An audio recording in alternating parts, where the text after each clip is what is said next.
No episódio de hoje de Sem Barbas na Língua vamos falar de cancro, da morte, doença, religião e muito mais. Olá, o meu nome é Tiago Alves, sou convidado do Sem Barbas na Língua porque tenho cancro. Dizes o que pensas, mas não pensas no que dizes. Eu não preciso de ajustar contas absolutamente com ninguém. Para um país mais justo, para um país mais pobre, Deus existe dentro de nós. Quando as pessoas não acreditam em Deus, não, Deus existe dentro de nós. Ser exigente, não sermos piegas. Ser exigente, não sermos piegas. Mãe, olha, tu sabes fazer ténis. Ela fez 4, mas não sabe fazer ténis. Não sabe fazer ténis. Ai, que informação dramática. Sem Barbas na Língua, um podcast de Guilherme Duarte e Hugo Gonçalves. Olá, o meu nome é Tiago Alves, sou convidado do Sem Barbas na Língua porque tenho cancro. Pronto, é isto. Uma entrada a pé juntos, não é? Para abrir este novo episódio. Guilherme Duarte aqui, o Gonçalves à minha frente e o Tiago que acabou de falar aqui também ao nosso lado, que é o convidado de hoje. Um episódio especial com um convidado. E porquê que o Tiago está cá? Isto começou porque vocês conheceram. Ou seja, eu conheci o Tiago começou a trabalhar na Meio Termo, que é a agência onde eu estou. E no ensaio do meu espetáculo, no primeiro ensaio, encontrei lá o Tiago. E estava cá fora a falar com o Tiago e com o meu agente, com o Nuno. E estava a dizer, tenho aqui uma piada que eu não sei se é gira ou não, é só se é gratuita. E que envolvia mamadas no IPO. Pronto, não vale a pena contar a piada porque tem uma premissa grande. E o Tiago disse, boa, põe. Essa é fixe. E eu, pronto, está bem. Não sabia se o Tiago era uma besta. Talvez se só queria cenas tipo bujardas agressivas. E depois eu perguntei, aquele rapaz está ali, quem é? Ele é o Tiago, tem cancro. E eu, foda-se, só me dizem agora. Então a primeira impressão foi aquilo. E eu pensei, bem, se a piada está validada por ele, eu tenho mesmo que a pôr, estás a ver? Exatamente. Mas tiveste um momento de constrangimento quando soubeste isso? Não, fiquei assim um bocado, pronto. Eu não... Ou seja, tu fazes aquela piada para o geral, não estás ali a fazer para uma pessoa. Não, por isso é que eu te estou a perguntar. Não tive muito porque já me tinham falado dele, estás a ver? Já me tinham falado que ele ia trabalhar ali, que lidava bem com isso e curtia comédia, não é? Tiago, tu decidiste ir trabalhar com comédia, na Meio Termo, depois de saberes que tinhas cancro? Ou seja, as duas decisões estão de alguma forma ligadas ou não? As decisões não estão ligadas. Basicamente eu estava imigrado na Irlanda do Norte. E vim para Portugal quando soube do diagnóstico para começar os tratamentos aqui em Portugal. E por acaso o Nelson, da Meio Termo, soube que eu estava cá e fez uma proposta. E eu aceitei, ou seja, não houve assim nenhuma relação direta. Não, é porque quando ele contou eu pensei que, como tu és um grande amante da comédia, que podia ter sido uma decisão que tinhas tomado do género, olha, sei que tenho esta doença e como tal agora quero mudar a minha vida e quero me dedicar à comédia. Não teve... perdeu o romantismo todo, afinal. Vai-te embora, Tiago. Afinal, só queria um emprego. Não faz mal. Começamos por onde? Começamos... Se calhar por aí, tu perguntares como é que foi essa... Ou seja, como é que soubeste e como é que foram os passos até agora, assim, se calhar. Em relação ao cancro? Ou seja, quando é que... basicamente não a tua ficha clínica, mas quais é que foram os primeiros sintomas e o momento em que soubeste que tinhas cancro? Os primeiros sintomas acho que surgiram em 2013, 2014. Reparei que tinha um pequeno nódulo no pescoço. Na altura a mãe da minha ex-namorada era médica, ela ainda é médica. E eu falei com ela, fizemos umas ecografias e à partida as características desse pequeno nódulo eram características perfeitamente normais, nada fazia adivinhar que seria uma coisa maligna. Mas na altura tu pensaste que podia ser? Porque sim. Há sempre quando há nódulos e corpos estranhos no teu corpo, acho que é uma primeira reação. Eu gosto de uma borbulha. É cancro, vou morrer. Eu tenho muito essa cena. Isso chama-se hipocondríaco. Eu sou. És hipocondríaco. Estás tramado quando tiveres Não, porque uma vez, se eu acertar, porque às vezes até... vês que eu acertei, cabrões? Vês que eu disse que era cancro. Então tens aí algum conforto quando tens. Então, estavas a dizer que tinhas encontrado esse nódulo e fizeram aqui uma biópsia? Não, na altura fizemos só ecografias, porque acho que é o processo normal.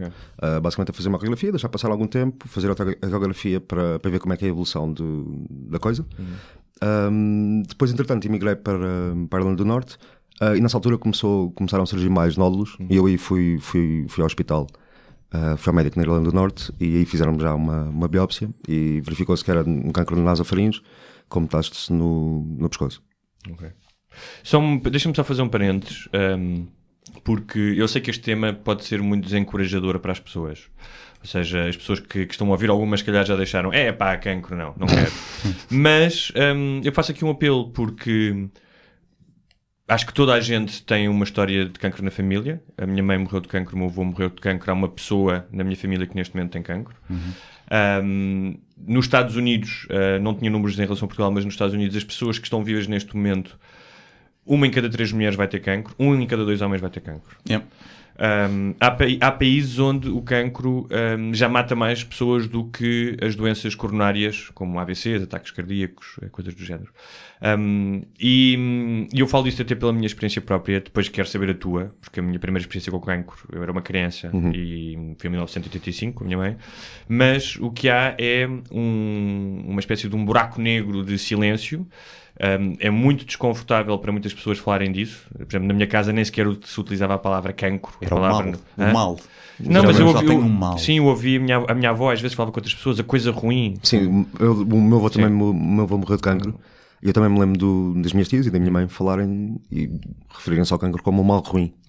Portanto, já lá iremos até à escolha de palavras que as pessoas utilizam para falar do cancro, mas é uma coisa tão presente na nossa vida que eu apelo às pessoas que não virem as costas, que tenham tomates e que escutem, porque se o Tiago, que tem cancro, veio aqui falar connosco sobre isso abertamente e é capaz de fazer humor, vocês que estão neste momento em casa, de pantufas, a saltar entre o nosso podcast e as mensagens no WhatsApp e o Pornhub, exatamente.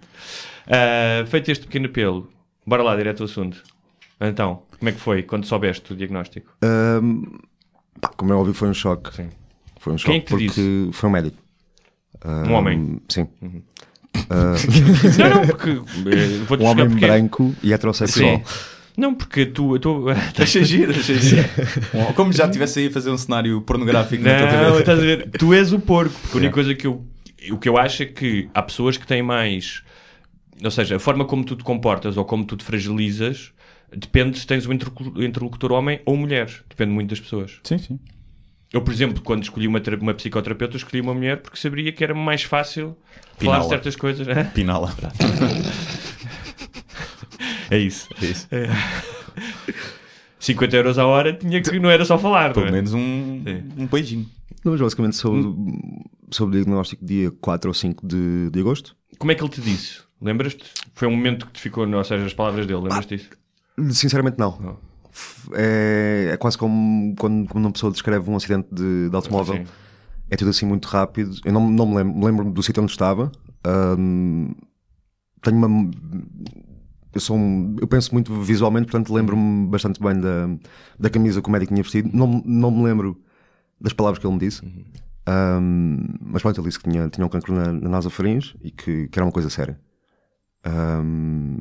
Eu estava com um colega meu do estúdio onde eu trabalhava na Irlanda do Norte, que era irlandês, e eu fui com ele só para o caso para não haver nada que ficasse lost in translation.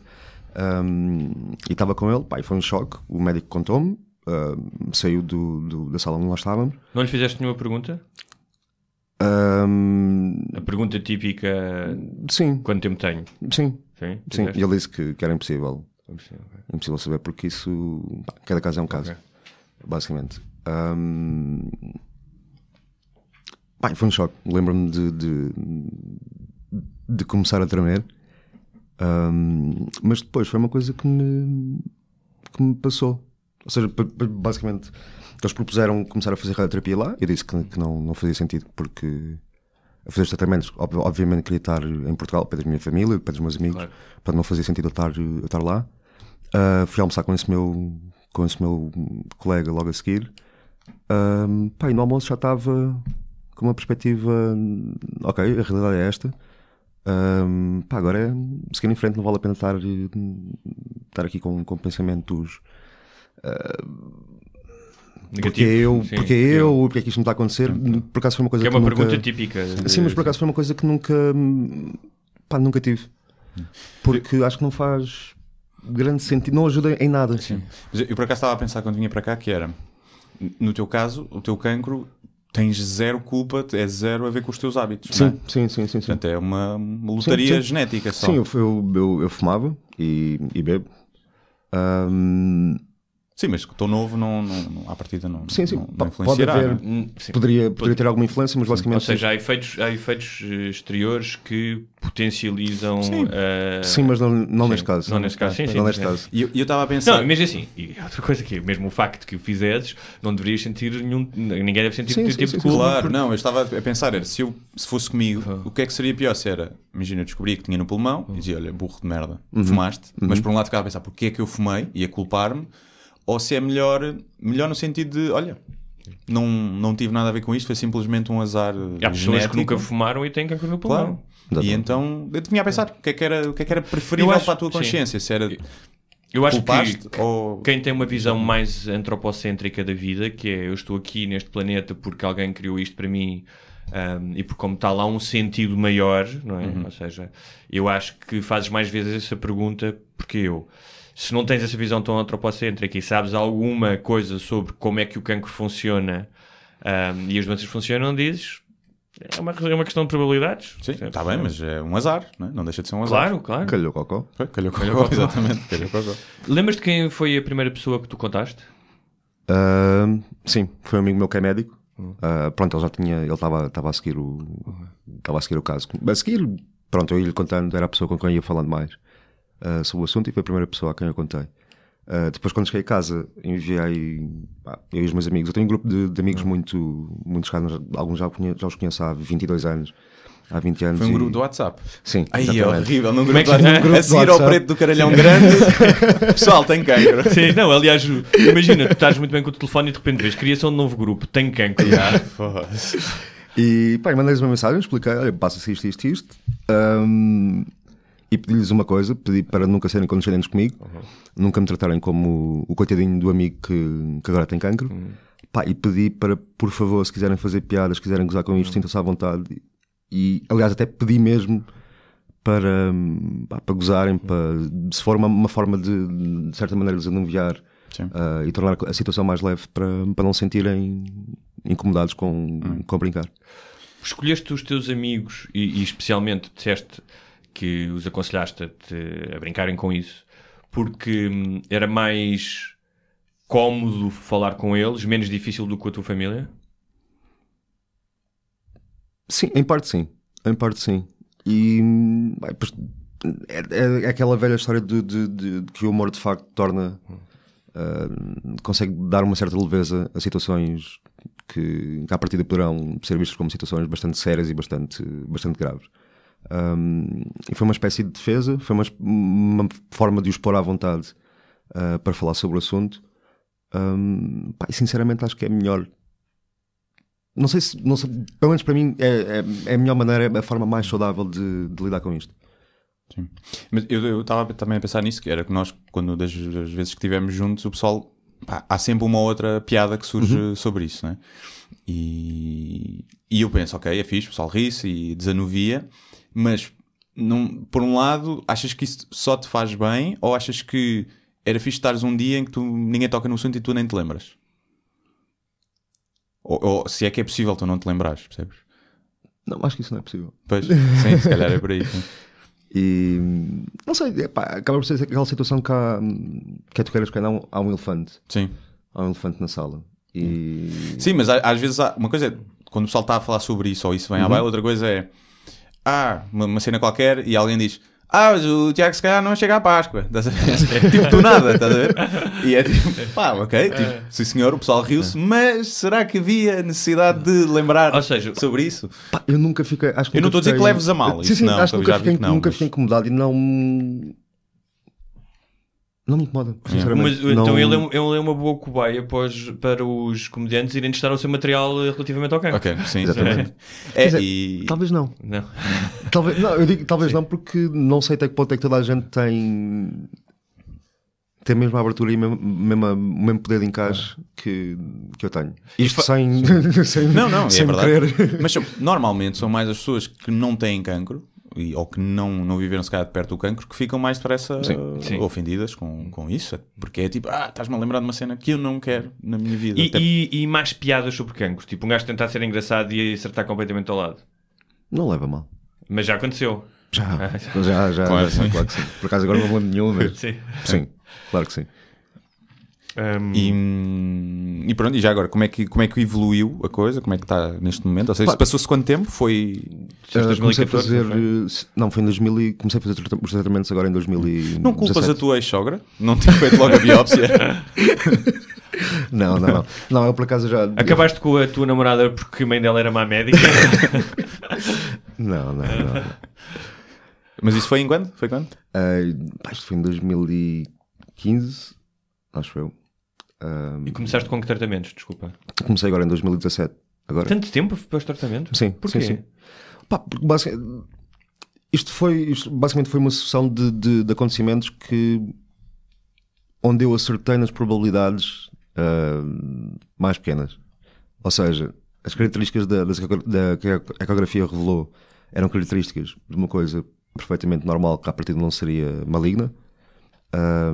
Depois eu nunca tive qualquer tipo de sintomas. Normalmente nasofaringe envolve, sei lá, sangramentos de nariz, expectoração com sangue, a pessoa emagrecer bastante, um sem número de sintomas que eu nunca tive.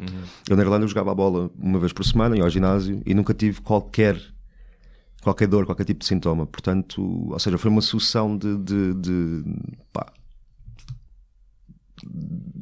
probabilidades muito baixas que eu fui acertando em todas. E portanto, o tempo foi passando.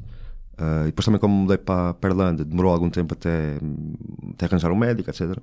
E daí terem passado 2-3 anos. Que tipo de tratamentos é que estás a fazer? Comecei em agosto a fazer quimioterapia. Fiz durante... são muito bom. Quantas sessões é que foram? Foram 6 sessões. De quanto tempo? Portanto, são 5 dias de quimioterapia, 2 semanas de pausa, 5 dias de quimioterapia, 2 semanas de pausa, 5 semanas de quimioterapia. Foi desde agosto até dia 23 de dezembro. Depois do primeiro ciclo, o que é que te aconteceu? O primeiro ciclo, por acaso, foi relativamente tranquilo. No segundo ciclo comecei a perder o cabelo, aquele clássico. Basicamente, a quimioterapia custa durante os 5 dias em que eu estou a fazer quimioterapia. Porque depois, a partir do momento em que acabo, no próprio dia, que basicamente para explicar, eu venho com uma bomba para casa com o citotóxico, acho que é assim que se chama, o químico da quimioterapia propriamente dita. E a partir do momento em que a bomba deixa de ter esse líquido, eu sinto-me bem. Mas durante esses 5 dias... Mas como é que tu tomas isso? Não é Pensava que a quimioterapia era intravenosa. Sim, está lá.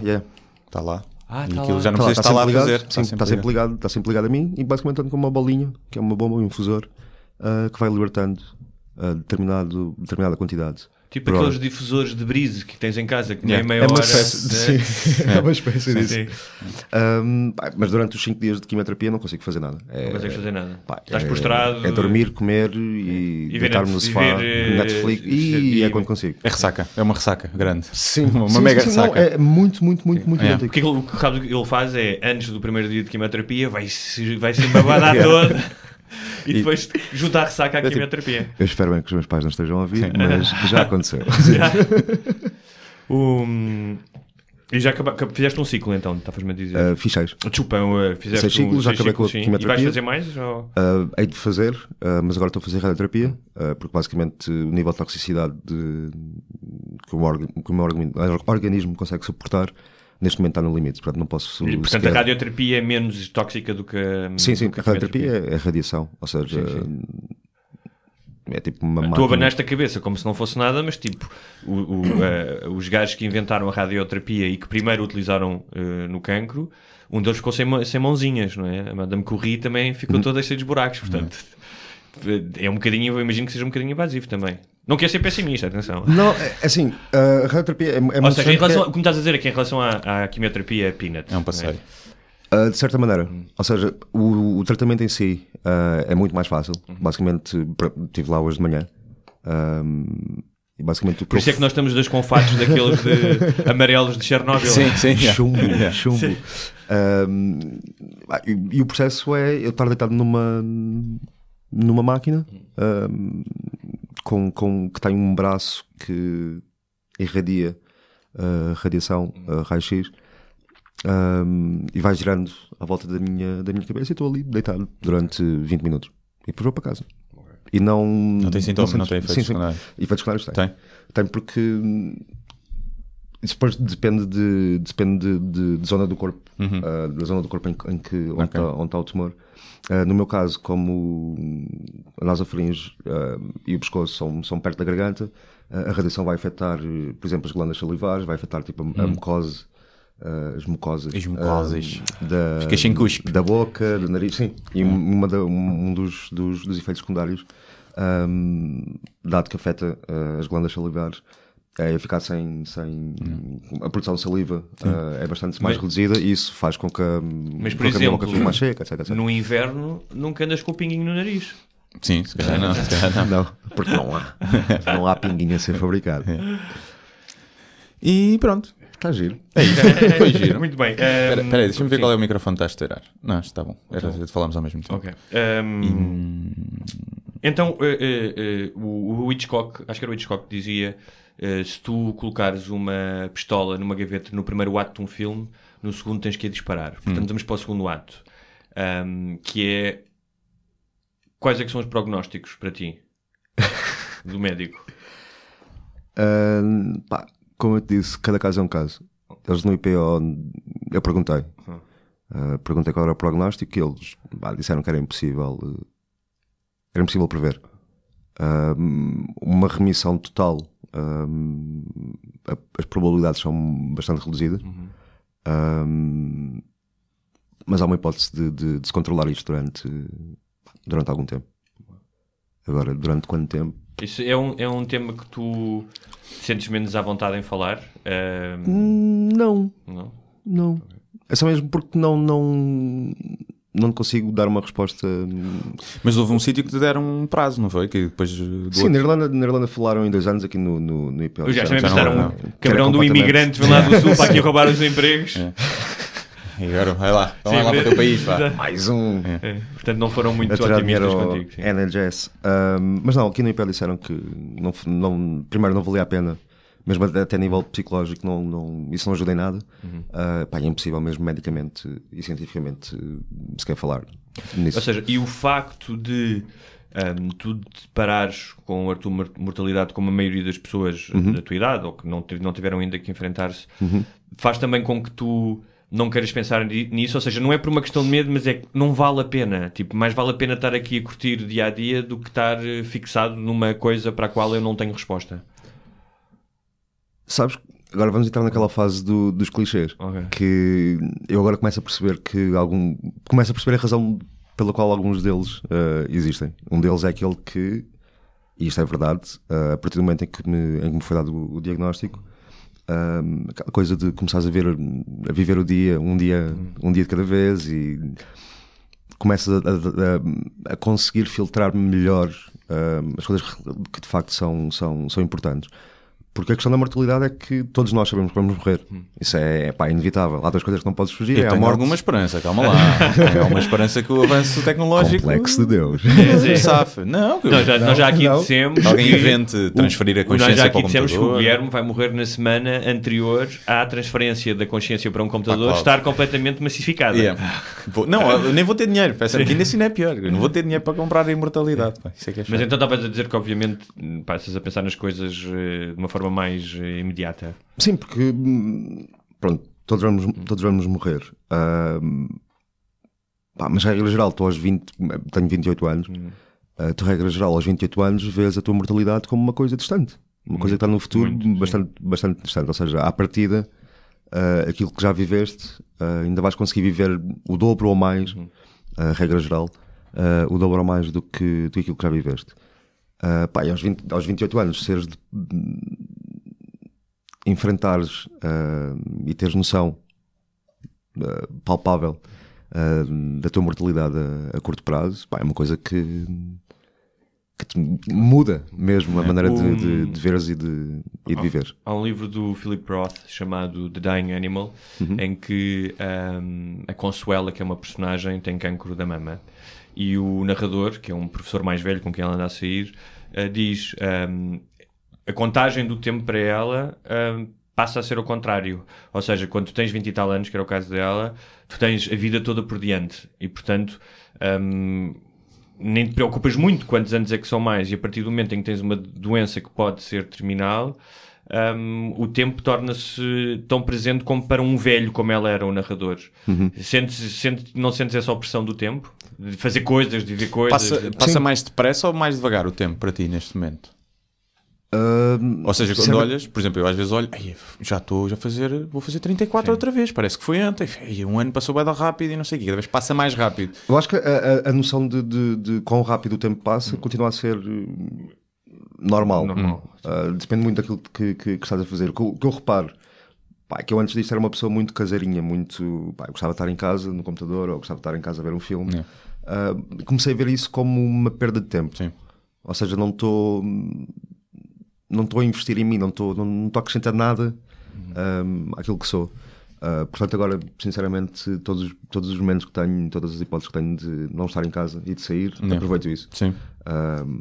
Comecei a dar um bocadinho mais importância àquela coisa da família, dos amigos, a aproveitar genuinamente melhor o tempo que passo e que estou com eles. Mas também porque se calhar estar sozinho é mais fodido, não é? Nessa situação. Sim. Como é que é dormir? Adormecer não deve ser mais fodido, ou não? Estás sempre bêbado, nunca... não é? Bebedes-te sempre. Ajuda. Mas não... Lá está. Eu acho que sempre tive, desde o início, sempre tive uma atitude muito racional em relação a isto. Perder o sono, a ficar a pensar... Pois, sim, claro. Não digo que é bom, mas eu acho que se fosse comigo nunca me aconteceu. Tu estavas tramado. Eu já sou uma merda para dormir. Já me ponho a pensar na morte e à partida não tenho nada. Sim. E se eu tivesse, era horrível. Era horrível. Ia ter medo de morrer durante o sono. Eu já tenho, assim.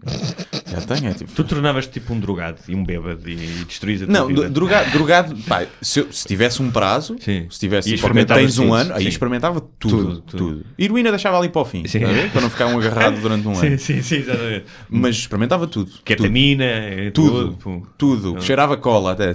Só porque... Então, era tipo do género, olha, descubra aí aquilo que me mata e tira um bocadinho só para eu... Sim. Tudo.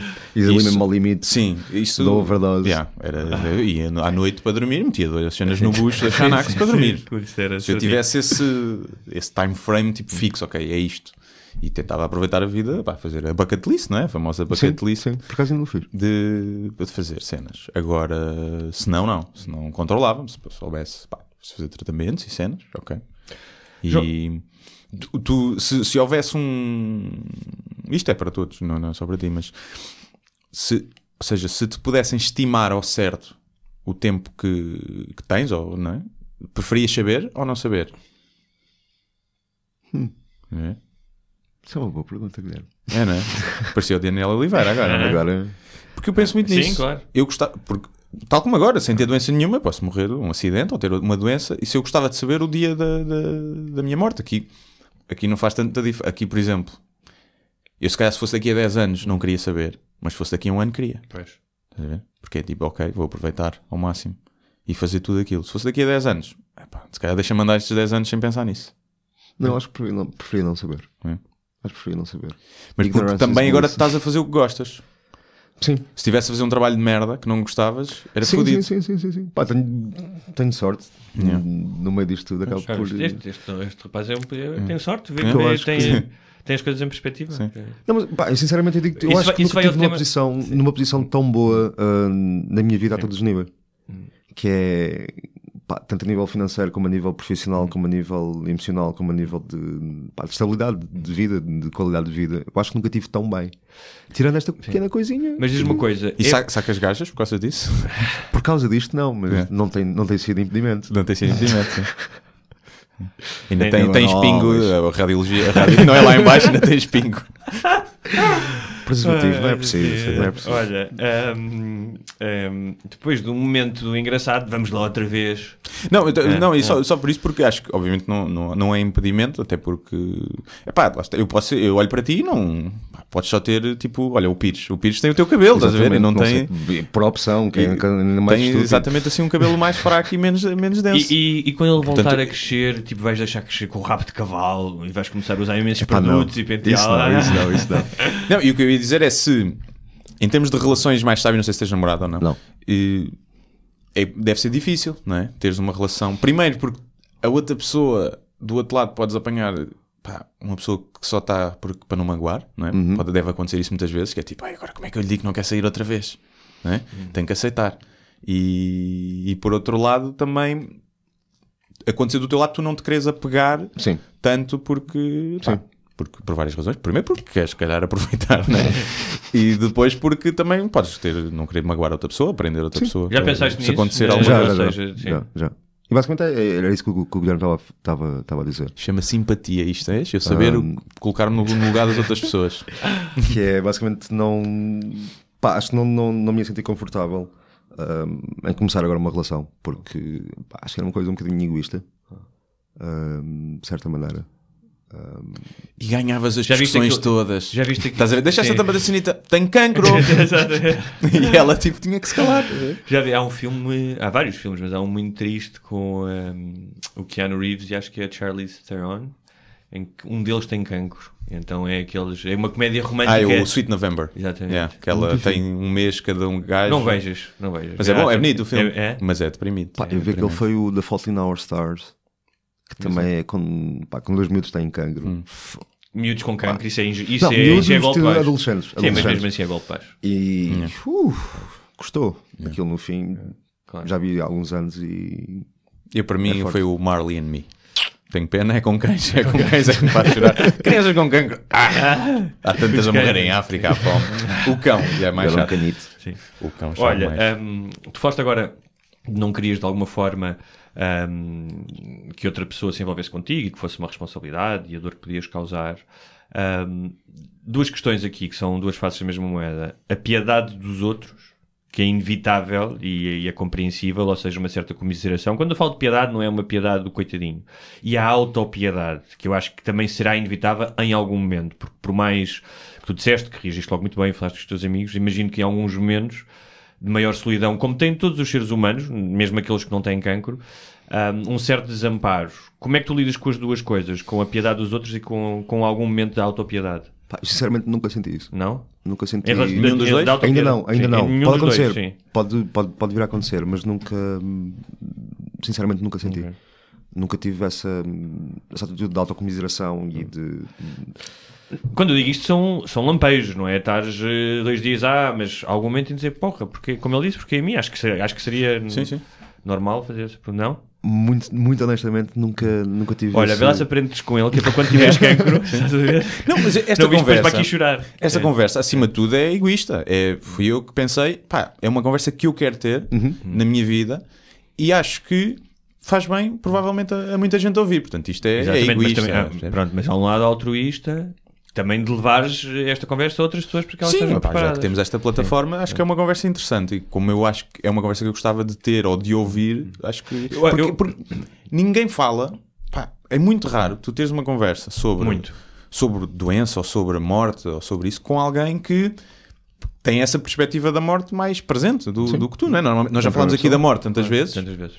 E nenhum de nós é uma das coisas que eu notei também da minha experiência, até porque no último ano tenho lido muito sobre cancro, morte e luto. É um bom triunvirato. E várias pessoas, quando souberam porque é que eu estava a fazer, porque tem a ver com o livro que eu estou a escrever, que tem a ver com a morte da minha mãe por cancro, várias pessoas me disseram, mas isso é um bocado de masoquismo, mas porquê que queres saber tanto e saber tantas coisas? Inclusive eu procurei os cheiros médicos da minha mãe, que entretanto já não existem, e obviamente que no meu caso há duas razões. Uma é que da mesma forma que a morte dela, ainda para mais para uma criança, obliterou tudo de uma forma quase de bomba nuclear, eu só posso voltar a esse assunto com a mesma intensidade com que ela foi obliterada. Portanto, isso não faz sentido. Mas mais do que tudo, porque acredito que o conhecimento é sempre melhor à ignorância. Que a verdade é sempre melhor ao desconhecimento. Sim, isso é porque tu és. E isto faço agora... Já dás a tua opinião. Eu gostava bué de ser mais ignorante. Tu quiseste saber tudo, as pessoas à tua volta quiseste que elas soubessem tudo. Para ti foi importante as coisas estarem todas na mesa? Não, ainda não. Os meus pais, eles ainda não sabem o diagnóstico completo. Não tive coragem mesmo. Porque achei que já era demasiado forte a parte de lhes dizer tenho cancro, dizer-lhes que o prognóstico que me deram na Irlanda era tão reservado, achei que era uma brutalidade. Então espero mesmo que eles não estejam a ouvir este podcast, ok? Eu vou publicar, se publicar isto no Facebook, vou pôr aquele excluindo a minha mãe e as minhas tias e essa malta toda.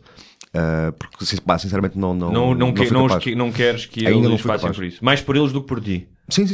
E também sentes que se calhar eram aqueles que te iam tratar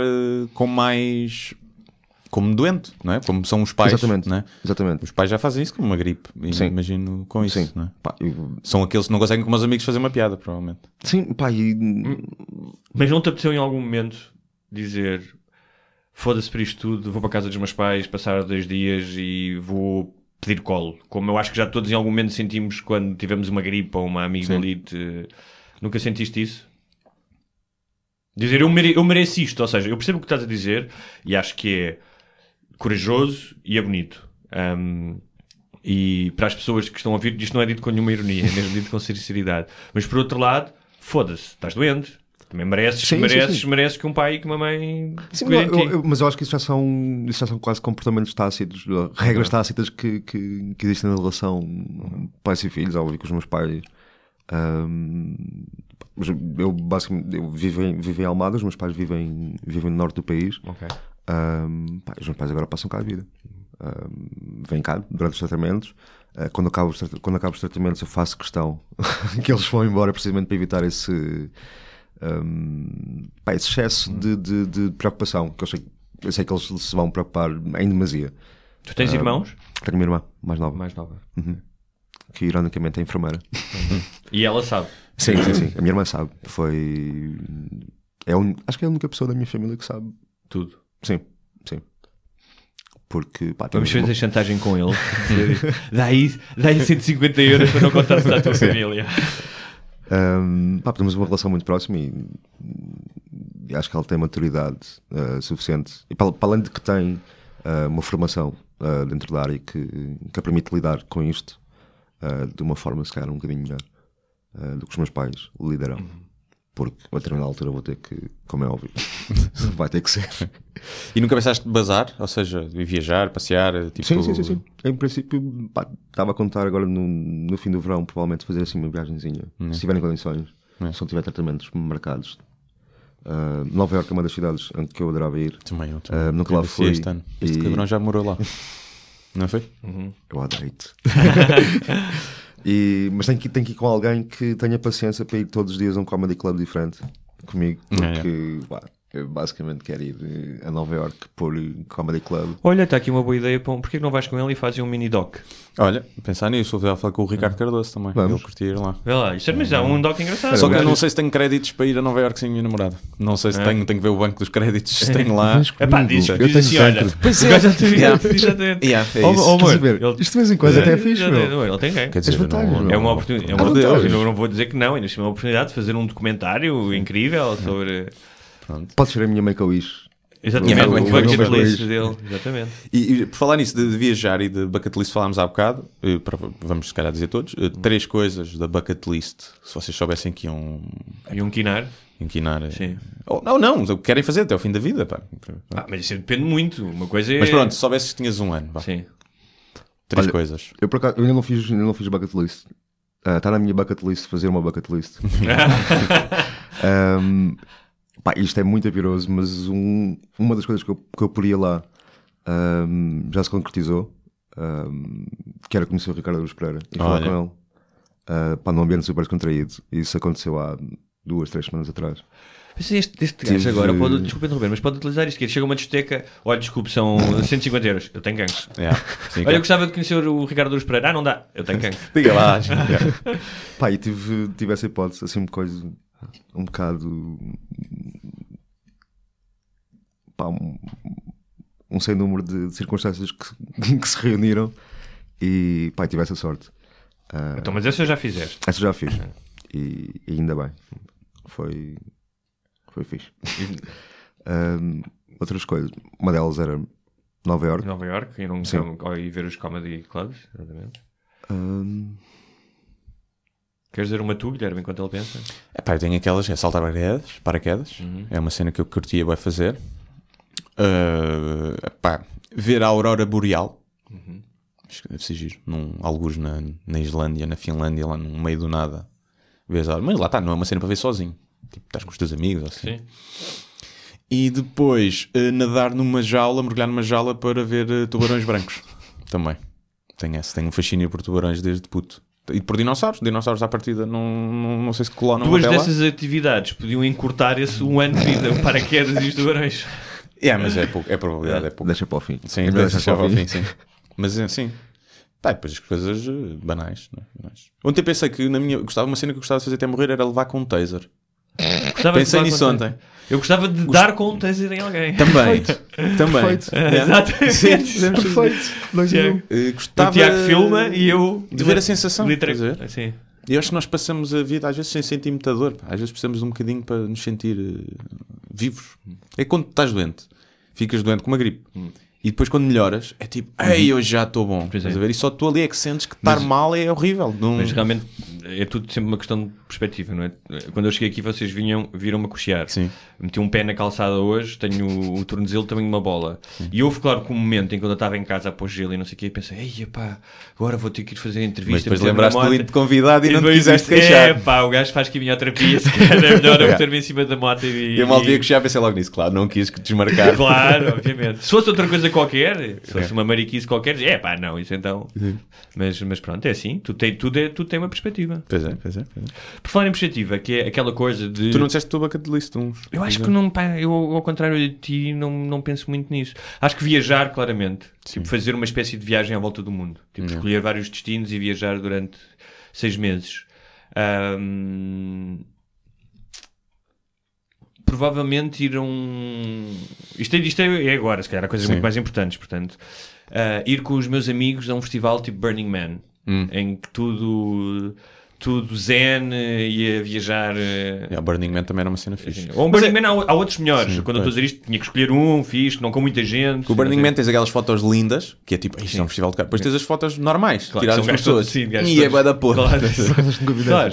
Mas há uns que são mais pequenos, têm menos pessoas e que são, por exemplo, no Brasil havia um que era o Universo Paralelo, que é tipo na praia, com selva atrás, que são muito menos pessoas do que é o Boom, e portanto é muito mais fácil estar lá, porque uma das questões é fazer cocó, por exemplo. Sim. Se tens 25 lugares a fazer cocó, torna-se um bocado desagradável usar as casas de banho. Olha, uma cena que eu gostava era estar numa ilha deserta, uma semana, sozinho. Sozinho? Tipo náufrago. Sem nada. E depois no primeiro dia partias uma perna. Não, tinha sempre o número para me ir buscar, estás a ver? Mas sobrevives, tens que te alimentar, tinhas que saber, ok, não há aqui tigres, estás a ver? Era fixe, não havia tigres. Ou seja, tu eras o topo da pirâmide alimentar, não havia... Sim, podia haver tipo umas raposas, umas cobras e tal, pronto. Mas isso acho que era fixe. Depois nesse cenário. No limite. Há uma cena da Radical que é sobre isso. Não é bem tipo survival, é diferente. Aquilo é todos nus.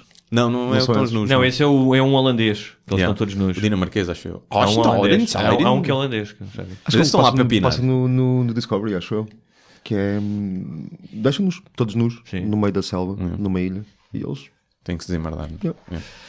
Olha, já ouviste falar do modelo Kubler-Ross? São os diferentes estágios que são utilizados para a morte, para a doença, até... Para o luto. Aquela aceitação, a negação, a revolta. Que são negação, raiva, negociação, depressão, aceitação. Tu sentiste passar por alguns destes? Não. Foi logo para a aceitação. Foi logo para a aceitação. Sinceramente acho que sim. Eu não sei se... Eu acho que teve um bocadinho a ver com a perspectiva disto de ser cancro sempre teve presente. Ou seja, a partir do momento em que aparece um nódulo, óbvio que isso me passou pela cabeça.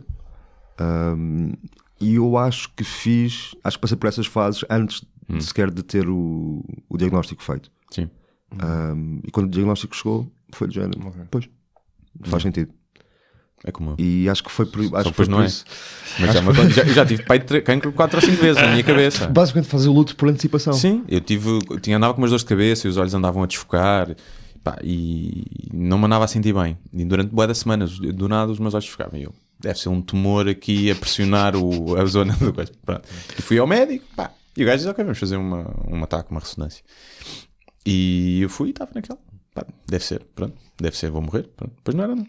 Se calhar é stress. E eu, se calhar é stress por pensar sim, que era aquilo. É. E portanto, percebo isso no sentido de que eu, como hipocondríaco, não deixo de fazer a minha vida, não faço a minha vida normal, mas se tiver uma coisa fora, eu posso partir um braço, não me queixo.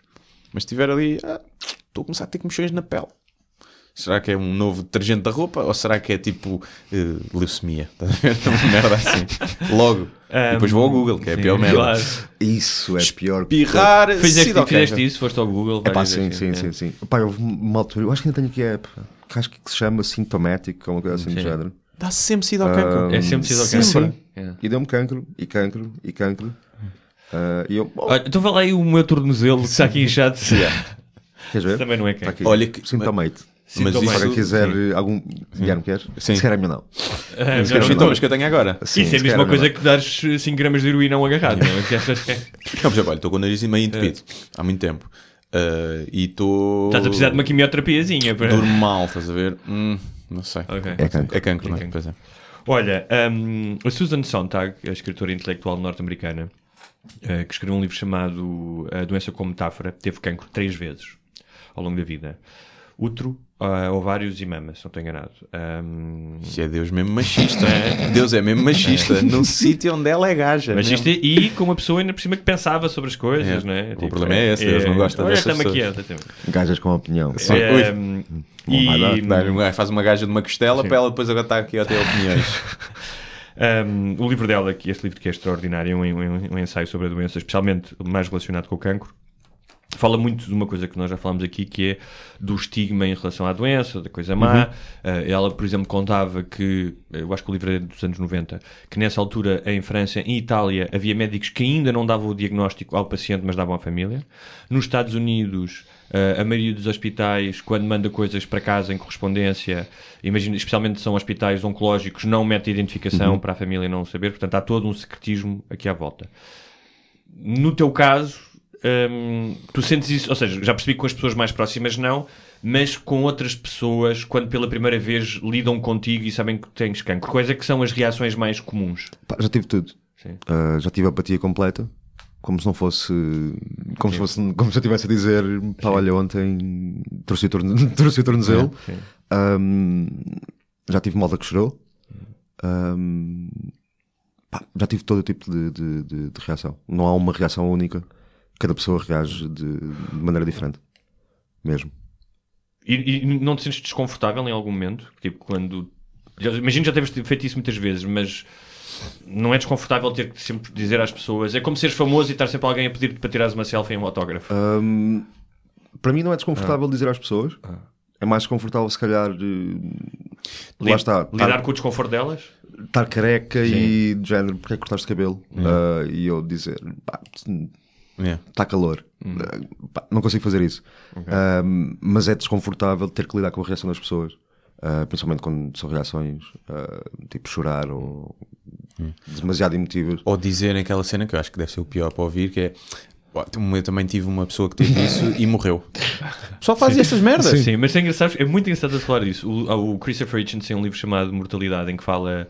que escreveu enquanto estava doente, ele diz exatamente isso, que houve uma vez ele estava a fazer uma sessão de autógrafos e chegou lá uma senhora que pediu para assinar e depois tive 15 minutos não só a dizer que, acho que era o tio ou o primo que tinha morrido, mas a descrever a agonia final dos meses dele. Tipo, o pessoal faz isso ótimo de ouvir. O pessoal faz isso. Tens esse. Pois é, o meu primo morreu disso. Mas eu até percebo de onde é que isso vem. Isso, eu acho que isso vem de uma necessidade de te mostrar que compreende. Sim, é uma questão de identificação. De empatia até. De empatia, exatamente. Só que há pessoas que são mais hábeis a fazer isso. Também andaste no técnico. Eu também andei no técnico. É igual. Olha, o meu primo morreu disso. Outra coisa típica, há bocado falámos da palavra coisa ruim, que é... a palavra cancro está associada sempre a coisas más. Por exemplo, o Stalin que deve ter matado mais gente que o cancro. O Stalin dizia, claramente não, mas dizia que o Trotsky era o cancro do marxismo. Houve alguém que uma vez, no caso do Nixon, disse o cancro está a rodear o Nixon. Portanto, o cancro é claramente a doença mais maltratada no ato de designar coisas, não achas? E com razão, acho eu. Com Porquê? Porque de facto, como estavas a dizer há bocado, as estatísticas que estavas a mostrar, e dessas, quantas não morrerão de... Mas achas que tem só a ver com o número ou tem a ver com a gênese da doença, que é uma coisa, uma degeneração interior, ou seja, de um crescimento, ou seja, o próprio nome é maligno. Eu acho que metaforicamente funciona como alegoria, como metáfora. Está dentro de ti, não é? Tu nasces com ele quase. Exatamente, é? Ou seja, é uma coisa que de certa maneira faz parte de ti, não deixam de ser células tuas. E que para ele viver tem que te matar a ti. Exatamente, é uma espécie de simbiose invertida, digamos assim. Claro. Ou seja, o cancro sem ti morre, exatamente. Mas tu com cancro também vais morrer. Ou seja, é uma espécie de simbiose invertida. E tu para o matares tens que te matar um bocadinho. Exatamente. A quimio mata. A quimio é aquela porcaria, é veneno entrar pelas veias.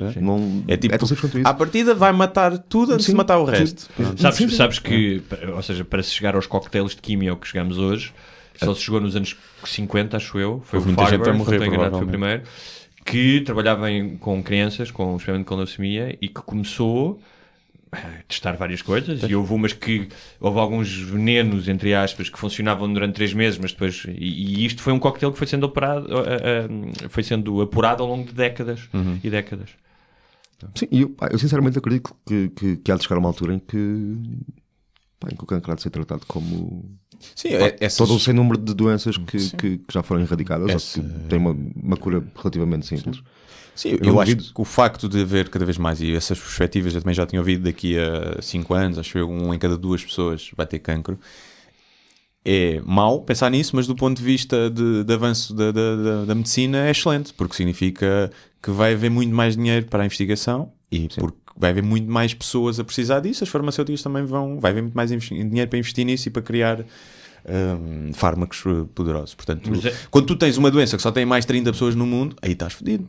Aí ninguém vai fazer uma cura, então não interessa. Mas também, não querendo ser pessimista de todo, acho que tens razão no que estás a dizer, a verdade é que, por exemplo, os Estados Unidos, que foram dos primeiros a fazer grandes campanhas de angariação de fundos para o estudo de terapias para cancro, desde o presidente Nixon, se eu não estou enganado, todos os presidentes fizeram discursos a dizer: a nossa grande aposta vai ser o cancro e durante a minha legislatura nós vamos... Mas isso é os Estados Unidos, não é? Se eles tirassem o dinheiro que investem na guerra e pusessem, provavelmente a cura do cancro já estava descoberta. Talvez, é possível. Provavelmente. Sim. Mas o que eu estou a dizer é, há sempre essa ideia, e há um livro que depois se tornou uma série documental, as pessoas até podem ver no YouTube, chamado The Emperor of All Maladies. Cá está, como tu dizias, é a doença mais fodida, não é o imperador de todas as doenças. E eles mostram essas imagens, mas basicamente para dizer o quê? Que mesmo que tu ponhas muitos recursos, milhões, não é líquido que tipo, em 2 anos está o cancro resolvido. Não diga em 2 anos. Assim, eu não... Pai, perdoa-me que eu não... Eu sou um bocadinho leigo em relação à parte bioquímica, à parte biológica do cancro. Sim. Eu só percebo cancro na ótica do utilizador. Mas basicamente, eu acho que pelo que os meus amigos... Eu tenho alguns amigos médicos e pelo que eles me explicaram, a dificuldade está em que, por exemplo, um cancro da nasofaringe não é igual ao cancro... Exatamente. Sei lá, um cancro dos ovários ou cancro da próstata. Que hoje há cancros que são muito mais controlados e que podem ver com eles e que podem entrar em remissão, e outros que são muito mais... As mutações são completamente diferentes de órgão para órgão, as células não se comportam da mesma maneira, por isso é que também há vários tipos de citotóxicos, ou seja, químicos usados na quimioterapia. E há uns mais específicos para determinados tipos de cancro, outros específicos para outro tipo de cancro, porque a variedade de mutações é tal que é impossível tu encontrares uma única cura para o cancro como vai ser nanorobôs. Nanorobôs que atacam só as células malignas, já estão a testar. Tu já tens, por exemplo, no cancro da próstata, tens uma coisa que são bolas quase microscópicas de titânio que são colocadas à volta do tumor e que o controlam. Tens aqui. Sim. E Já agora, estamos a falar da doença ser terrível. Eu vi um post teu no Dia Mundial da Luta contra o Cancro. Sim. E achei giro, em que tu dizias que a atitude ou o papel do doente era muito passivo, não é? Era esperar que aquilo funcionasse ou não, ou lutar ou não lutar. Sim, é engraçado, só para dar mais uma chega nos comentários, que é outra coisa que é muito falada, por exemplo, de Susan Sontag pelo Wichens, que é a linguagem, a linguagem bélica em relação ao cancro, lutar contra o cancro, a batalha, não é? Os obituários perdeu a batalha contra o cancro. Tu sentes, pronto, em relação ao que ele disse, tu não achas que é assim, que não há nenhuma batalha? Não, por acaso, já agora, essa ideia, o que eu escrevi no Facebook vem muito. Eu escrevi-o porque ouvi uma entrevista que o Hitchens deu, acho que foi aquele senhor australiano do Q&A, em que basicamente o Hitchens diz isso: é que o entrevistador pergunta como é que está a correr, como é que estão a correr os tratamentos, e ele diz: pá. É de uma banalidade, é uma coisa tão entediante que chega a ser. Porque tu nem sequer tens aquela coisa como. Tu não fazes nada. Ou seja, tu nem sequer estás, porque no caso do Hitchens isso às vezes acontecia e de outros casos que estás a fazer quimioterapia ao lado de outras pessoas. Contigo nem acontece isso. Não, eu tenho em casa. E é literalmente estar sentado com veneno a entrar pelas veias e fazer radioterapia, como eu estava a dizer. Eu vou todos os dias ao IPO. E estou 20 minutos deitado. Olha, e é isto o tratamento. Então, não se pode falar sequer de uma luta. Mas tu não sentes, ou seja, porque há aqui também um lado metafórico, que é, e muitas pessoas dizem: não, eu vou lutar contra o cancro, eu não vou deixar que o cancro me vença. Há uma história, aliás, interessante do Lance Armstrong, que ele dizia que sempre que sentia as consequências da quimioterapia, como vomitar, sentir-se prostrado, ele pensava na cabeça dele que é: isto sou eu a expulsar o cancro do meu corpo. Tu não tens essa visão bélica de que estás a lutar com alguma coisa? Não, no sentido em que, quer dizer, são reações naturais do teu corpo. Sim. Ou seja, não há uma intenção da minha parte. Como é que eu ou seja, tu não te mentalizas quase como quando tu disseste que jogavas à bola, não é? Quando um gajo acorda de manhã e eu lembro quando era mais jovem e não tinha o tornozelo neste estado, o gajo ia jogar e pensava: não, eu vou ganhar este jogo, e tipo motivas-te e vamos, e estás na raça, não sei o quê, e entras no jogo e fazes um corta-pé juntos. Ou seja, esse lado motivacional tu sentes ou vês isso de uma forma bastante distanciada, que é: tenho que ir ali, tenho que fazer isto e não adianta nada eu estar mais motivado ou menos motivado? Eu acho que não são atitudes mutuamente exclusivas. Ou seja, acho que isso ajuda na parte psicológica, mas em termos físicos, eu estar ou não motivado, eu estar ou não bem psicologicamente, pode ter algum efeito, mas sinceramente não vai. É bom estar motivado, é bom ter uma atitude positiva, se não fazias mas Reiki, a quimioterapia é capaz de ajudar um bocadinho mais em relação a. Se não fazias só Reiki. Portanto, deixa-me adivinhar: rezar não é a tua cena? Não. Não. Primeiro porque sou ateu e acho que era uma parvoíce rezar. Já agora, antes de entrarmos aí na religião, que acho que vai ser para onde vamos entrar, que era, porque eu vejo isso muitas vezes e venceu o cancro e conseguiu e não sei o quê. E eu, ao ver aquilo de fora, eu começo a pensar: isto é um bocado ofensivo para todas as pessoas que morreram de cancro. Porque estão a dizer que aquela pessoa ganhou, conseguiu vencer o cancro, e a outra pessoa não lutou forte o suficiente e que perdeu. E eu fico a pensar: então, caraca, isto é um bocado ofensivo. Quer dizer que se tu que estava nas tuas mãos lutar e vencer o cancro, e quem não conseguiu é porque foi fraco. Isto foi eu pensar. E depois eu pensar: o que é vencer o cancro? Eu acho que vencer o cancro é, mais do que sobreviver ou ter uma remissão total, é lidar como tu lidas com o cancro. Eu acho que isso é que é vencer o cancro. Que é Obrigado. Tipo, estás cá, mas não me vais tirar a alegria e a forma de viver, portanto, vai para o caralho cancro, vou fazer a minha vida. Isso é que é vencer o cancro. Depois morres disso ou não, é secundário. Sugestão: vocês os dois, além do documentário, escreverem um livro a meias, tipo Gustavo Santos, que é vai para o caralho cancro. Vai para o caralho cancro, parece-me bem. Sim, é isso. Eu vou ser vossa gente ainda. Pires, ouviste? Estás fodido, vais ser despedido. Mas pronto, entrando então agora para o rezar, porque acho que era uma pergunta: se era se o vislumbre da morte mais perto ou mais presente, se te fez em algum momento, como ateu, pensar: será que há qualquer coisinha depois? Pá, eu... Não, são duas perguntas diferentes. Uma coisa não tem a ver com... Uma coisa é tu rezares e acreditares num Deus. Outra coisa é tu dizer... Não, Será que há alguma coisa? Porque, imagina, se houver uma vida depois da morte, ela pode ser milhões de coisas diferentes que não tenham sequer a ver com Deus. Sim, mas pronto. Pode ser tu passares desta simulação de computador para outra simulação de computador. Provável. Sim, tenho se calhar debatido mais com essas questões. O que é que há para além disto? Se é que há alguma coisa. O Christopher Hitchens tem uma frase muito boa que eu por acaso notei aqui, em que ele diz: "There is nothing more, but I want nothing more." Eu acho que isso é bonito. Muito. E eu tendo a concordar com esta frase. Não acredito que haja mais alguma coisa, e também não faço questão que haja. Eu faço. Porque eu faço a questão. Porque depende. Eu tenho uma a cena que deve ser uma seca. Pois é, meu. deve ser. Eu tenho uma cena que é: imagina que há uma alma, só que a alma só sai do corpo passado uma semana e não atravessa madeira. Estás a perceber? E ficas ali a eternidade E a conviver. no caixão. Não, estás no inteira, caixão. sim. E vês, olha uma larvinha a comer os olhos. Sim. E tu ficas ali, olha a vida depois da morte. Bates ali com a cabeça.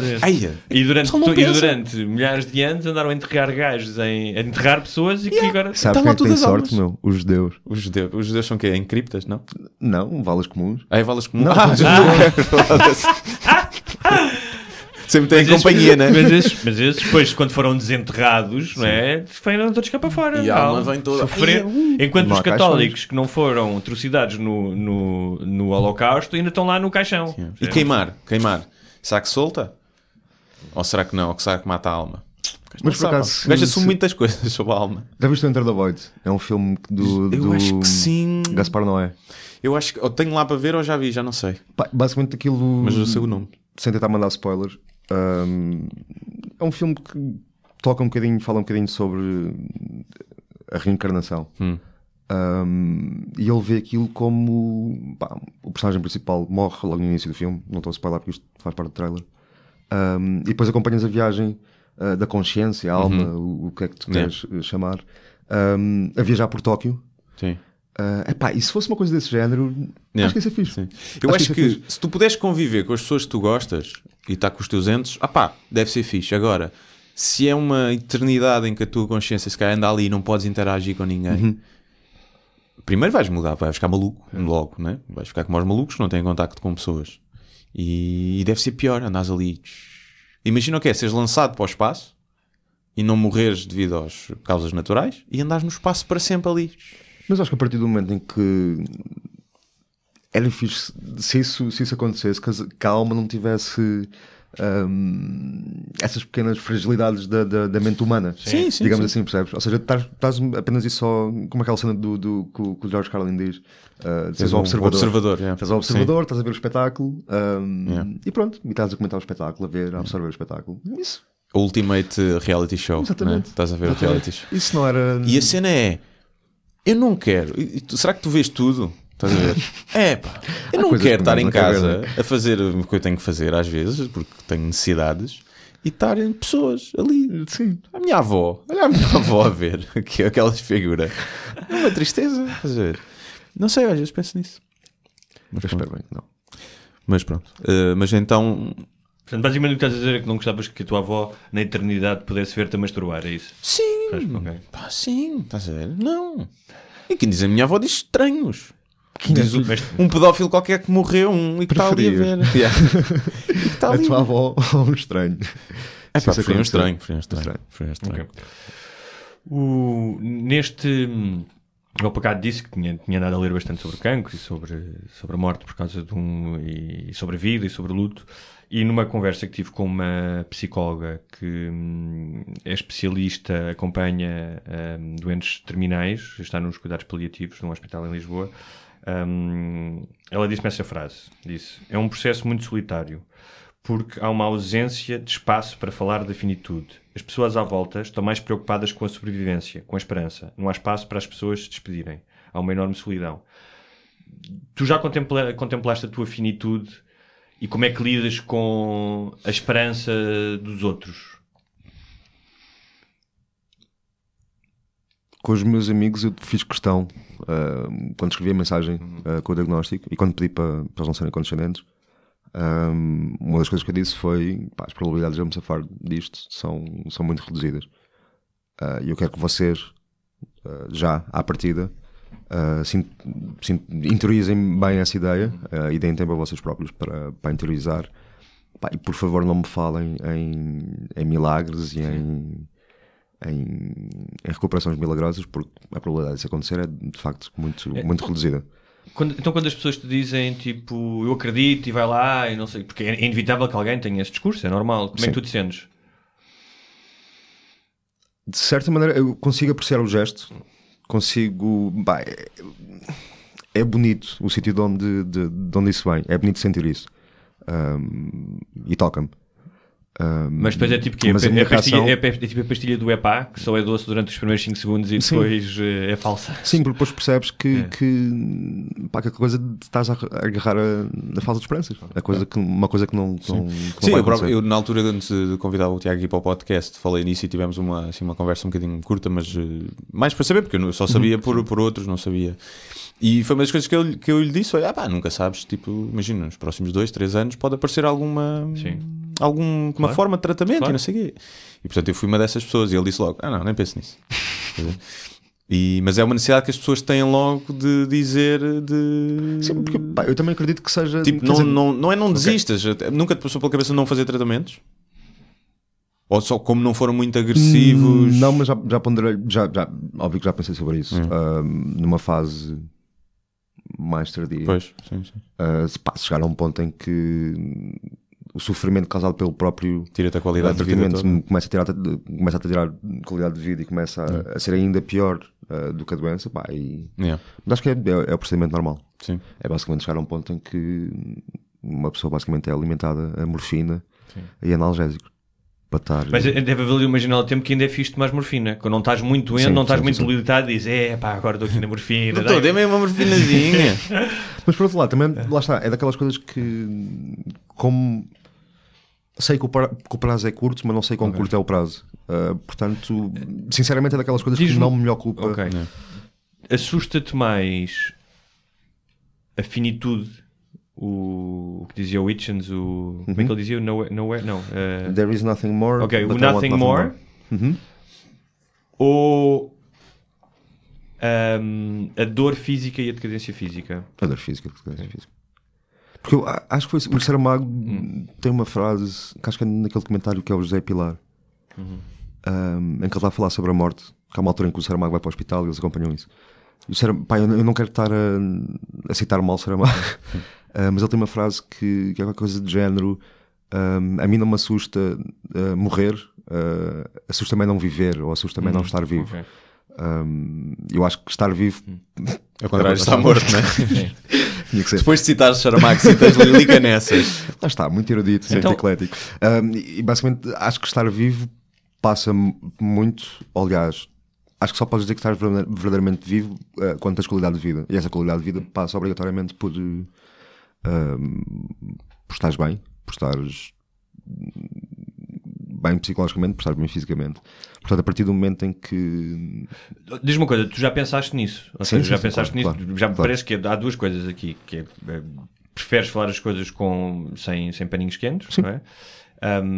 E segundo o que eu percebi, à exceção dos teus pais, que é completamente compreensível, não há nenhuma área que tu não queiras explorar ou não queiras saber, não é? Diz-me uma coisa, já contemplaste um momento em que estejas fisicamente debilitado e que já não estejas a viver, como dizia o Saramago, deixar de viver, ou que alguém te ajude a deixar de viver? Eu espero que nessa altura já tenha sido aprovada a lei da eutanásia. E se não tiver sido? Suécia ou Suíça. Okay. Já contribuí. Mas já agora vai à Suécia enquanto também estás bem, para aproveitar. Bucket list, não é? Já completei a suecas. Então vem aqui primeiro para comer suecas, depois, pronto, para a eutanásia. E uma coisa que... Agora lembrando de uma coisa, mas não vou dizer. Diz lá. Não, desculpa. Não pode, aqui não há barreiras, podes dizer. Não tenhas vergonha. Mas se uma piada tão má. Diz, eu vou dizer isto à frente do Guilherme, é péssimo. é basicamente ir à Suécia para me vir e para ir. Verbos bom. irregulares. É bom. Dois verbos irregulares ainda assim. Desculpa, Guilherme. Já agora, de falar nisso, uma cena que tu vais fazer, e que ainda não falámos aqui, eu não sei se já há datas. Há datas. Então pronto. Então até podemos... Só não posso falar de convidados ainda. Ok, tá por bem. questões de comunicação e propaganda da coisa. Este senhor, vou deixar explicar melhor, mas este senhor vai fazer uma cena que é um roast a ele mesmo. Né? Tens de explicar o que é um roast, que acho que há pessoas Um que não roast sabem. é uma sessão de comédia em que são convidados tens o gajo que recebe o roast e um painel de várias pessoas, humoristas ou não, em que o objetivo é fazer o humor mais agressivo possível, com piada, Em relação àquela pessoa. em relação àquela pessoa e ao pessoal do painel, mas Sim, mais mas- focado na... Normalmente tem jeito de homenagem. Sim, e normalmente tem jeito de homenagem. Isso exatamente. é uma coisa muito típica de comediantes. Já nos anos, não é? Sim, mas nos Estados Unidos faz muito sem ser comediante. Sim, sim, O sim. Justin Por exemplo, Bieber, claro, Trump. mas o Trump, Trump fez isso, a Anderson. Pamela Anderson. Mas antes disso, já nos anos 60, 70, quem fazia muito isso também era o Frank Sinatra e o seu Red Pack. No Friars Club. Aliás, o roast surgiu no Friars Club. Exatamente, o Friars Club. Que era frequentado pelo Frank Sim. Sinatra. E Eles chegaram a Richard fazer o Muhammad Pryor, Ali, Richard sim, Pryor, exatamente. Don Rickles, também era um Exatamente, gênio sim. a fazer. Portanto, basicamente, o Tiago vai estar sentado enquanto vários comediantes vão gozar com ele. Sim, com ele e... com Gozar não no sentido brasileiro. Sim. Nunca se sabe onde é que vai acabar. não é? à noite. Isso Eu vai acho ser que isso é quando? uma... Quando é que vai ser? Já... Vai ser dia 21 de março, no Cinema São Jorge, na sala principal. 830 pessoas, até me borro. Só de pensar nisso, e acho que o Guilherme, acho que percebes bem esse, Sim. esse sentimento. Epá, e acho que vai uma coragem, caraças. E é fixe. E, pá, basicamente o objetivo é encher a sala. É um grande fuck you, Cancro. E o objetivo será depois a bilheteira reverter ou para a Liga Portuguesa contra o Cancro ou para o IPO. Nisso fica com o dinheiro e Exatamente, vamos a Nova Iorque. Exatamente. Pô, eu pagava na boa o bilhete para tu ires para Nova Iorque. Qual é o preço dos bilhetes, já sabe? Ainda não, ainda está a ser estudado pela produção agora... magnífica da Meio Termo. E se é para ajudar, puxa os bilhetes para cima. Exatamente. E pá, acho que é giro. E depois resta uma pergunta, foi uma cena que me surgiu, até porque eu tinha um sketch sobre isso, que era... que era... Eu por acaso, acho que vai ser bué de giro. Acho que vai ser muito difícil diversificar as piadas. Sim. Não, diversificar no sentido de os primeiros gajos que vão mandar aquelas várias e depois vai passar a ser é mais uma, estás a ver? Vai passar a ser, acho que tem que ser bem gerido ali o Esforça-te mais, Guilherme, escreve-me piadas melhores. Não, mas eu não vou. Mas uma coisa que eu me lembrei, que eu tinha um sketch sobre isso, isto é bem mórbido, que é stand-up comedy num funeral. Estás a ver? Acho que é um sítio perfeito para stand-up. Não é? É tipo, o público está bem da frio, puto. Pessoal, vocês são um casal. Aquelas merdas. Mas eu já disse aos meus amigos, em conversas, quando todos nós falamos disso, que é quando eu morrer, tipo, não quero lutos, não quero nada, quero que vocês despeçam, pá, ir jantando, ir curtindo e beber copos. Tens o funeral do Chapman, dos Monty Python, que é das coisas mais bonitas que podes encontrar no YouTube, que são os Monty Python a cantar Always Look on the Bright Side of Life na igreja. Pá, Isso é bom, isso é bom. Não, é porque eu tenho eu vou dar aqui pronto a premissa para um filme, a ver se ninguém me rouba, que é inspirado no Ricky Gervais, que é a invenção da mentira. E eu tenho um guião que estava a fazer, que é a invenção do riso. Ou seja, é um mundo onde o humano nunca aprendeu a rir, em que não existe humor, e há um gajo que consegue fazer piadas. E aquilo funciona como terapia, aquilo é droga, as pessoas vão ao consultório dele para o gajo contar piadas e não sei o quê. E estava a pensar que nesse cenário, nesse mundo, o stand-up, a comédia, era logo uma cena que o pessoal ia usar nos funerais. Porque era tipo, isto faz bem, faz rir, vamos buscar isto aqui para esta situação para fazer rir, de certeza. Mas no nosso caso não, né? No nosso caso é tipo, mas é muito ocidental, né? Nós é que lidamos muito com a morte dessa forma. Há sítios em que a morte, há sítios que agarram no corpo e dançam com o cadáver. É bada creepy, estás a ver? E há sítios como na Índia em que a tua mulher tem que se atirar para a pira em fogo. Não é para a pila em fogo, é para a pira em fogo. Portanto, não sei, pensei nisso, que era tipo, que era um sketch, que era o gajo que vai fazer, pensa que é um evento corporativo ou assim, stand-up, e chega e está até no funeral. E ele tipo, mas vocês são um casal, tipo aquelas piadas vai da básica. Somos o pai do cadáver. Ok. Estou aqui porquê? Quem é que vieram ver? Vem muitas vezes aqui. Eu lembrei-me disso. Olha, havia um jornalista britânico chamado John Diamond, que foi diagnosticado com cancro e passou a escrever uma coluna semanal. E uma das coisas que ele contava era que ele continuava às vezes a ter discussões mesquinhas com a mulher, continuava, ou seja, que ele não sentia que era outra pessoa. Obviamente levas um banho de perspectiva, mas ele não sentia que de repente passavas a tinha uma experiência tal que passava a ser outra pessoa. Como é que tu lidas com as pequenas minudências chatas da vida? Realmente ganhas uma perspectiva que diz, não, isto realmente não é nada importante? Ou, inevitavelmente, como todos nós, há um dia que pisas em cocó e de cão? Sim.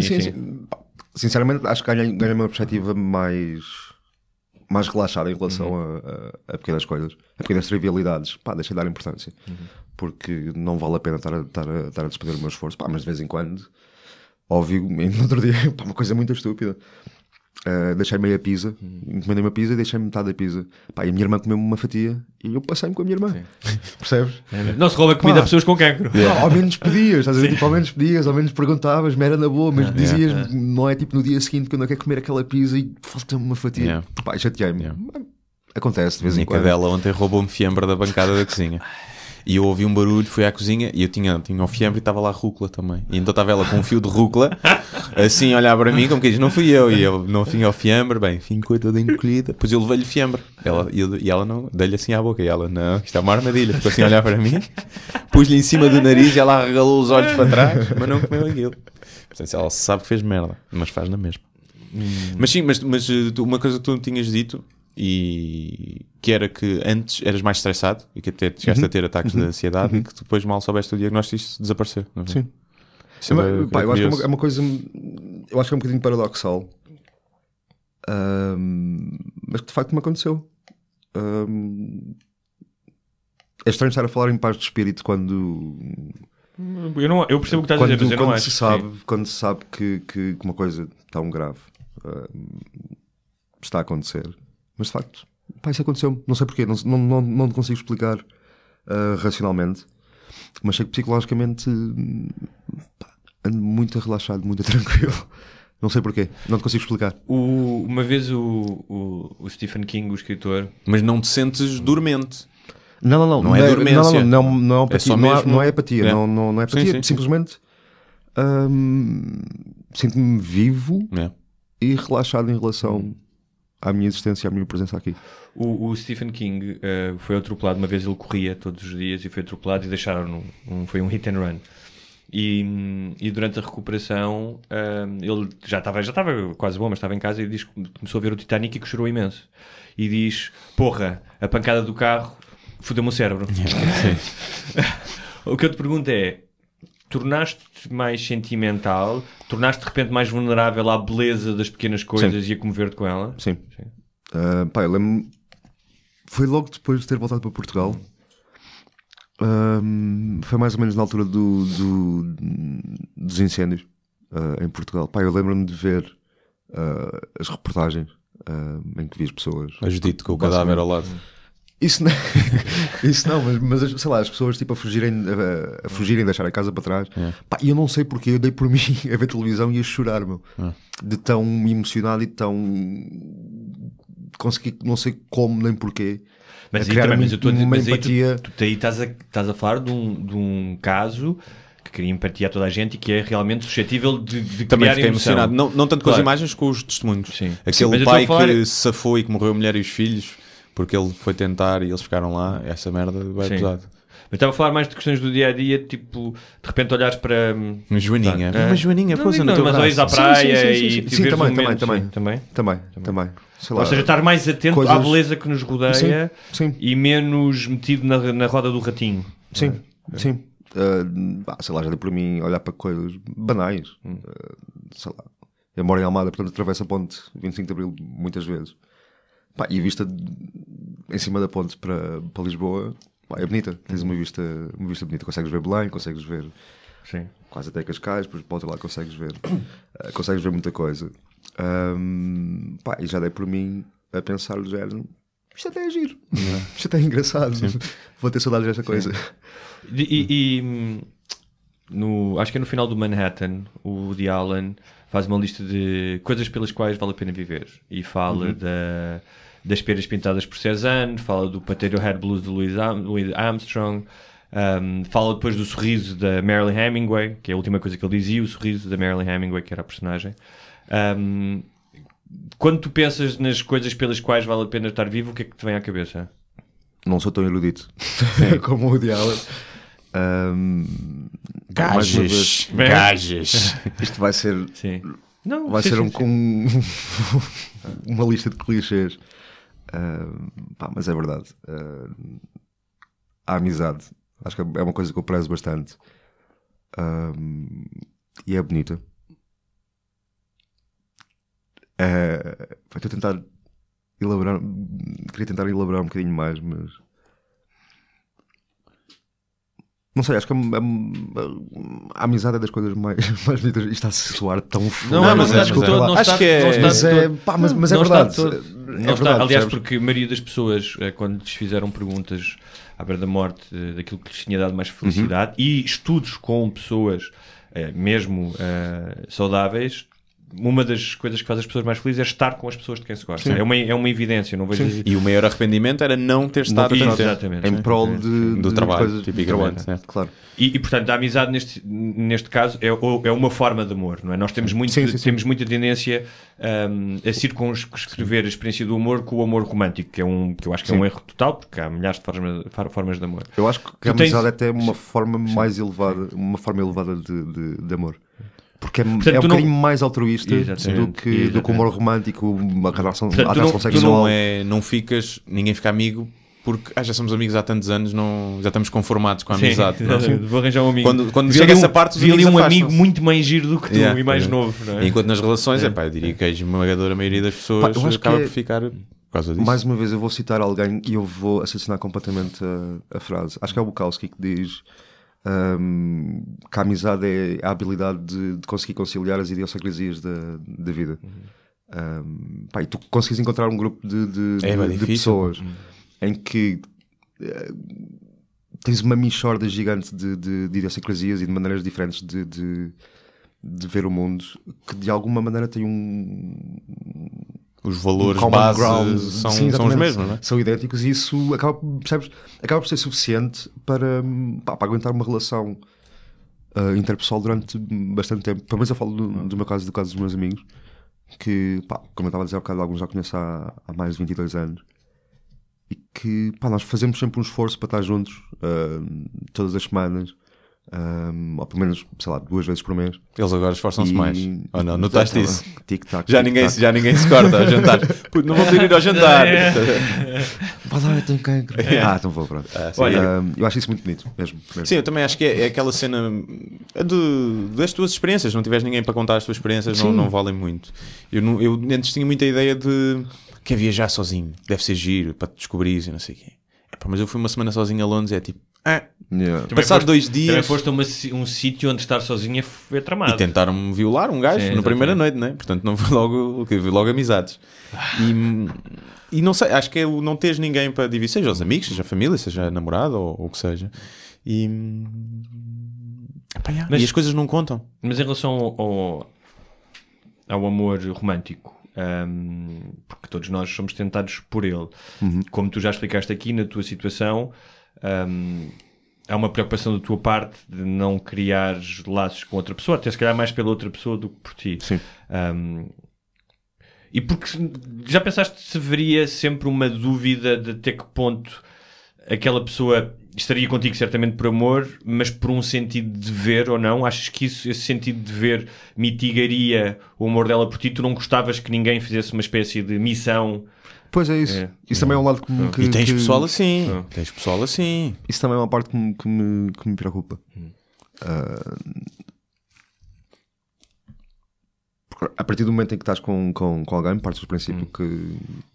Ou melhor, a partir do momento em que estás com alguém, partes do princípio que essa pessoa está contigo, porque gosta de ti, gosta do... A não ser que sejas rico. Aí tu- podes partir do Não, princípio mas assim, que é para outra coisa. Gostar também é, gostar é cuidar. Ou seja, gostar não é só aquela semana incrível que tivemos na Tailândia, é aquela vez que tu te vomitaste todo Sim, e eu tive que cuidar sim, de ti, não é?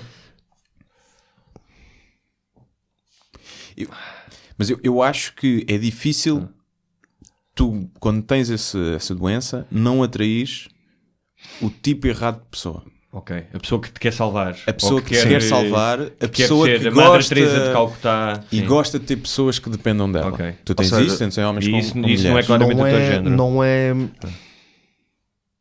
estar com alguém que tenha que ignorar completamente isto, porque isso é impossível. Claro. Mas é do género ser eu e uma parte de mim é isto e não ser isto. Ok. Eu não sou apenas o doente com cancro. Sim. E diz uma coisa, Isso pode acontecer, não sei essa se... tua atitude de alguma cautela e de te preocupares com as outras pessoas não te impede de tu te apaixonares? Não me impede. Não. Ou seja, desde que foste diagnosticado já te apaixonaste por alguém? Se calhar apaixonas-te mais vezes, não? Não. Não? Por acaso não. Não te apaixonaste? Não. E tu já agora agora uma que pergunta sim. que podes não quero responder. A tua relação anterior, o diagnóstico afetou a relação e foi por aí que acabou? Ou não teve nada o diagnóstico foi depois. Foi depois. Ter terminado, sim. Ok.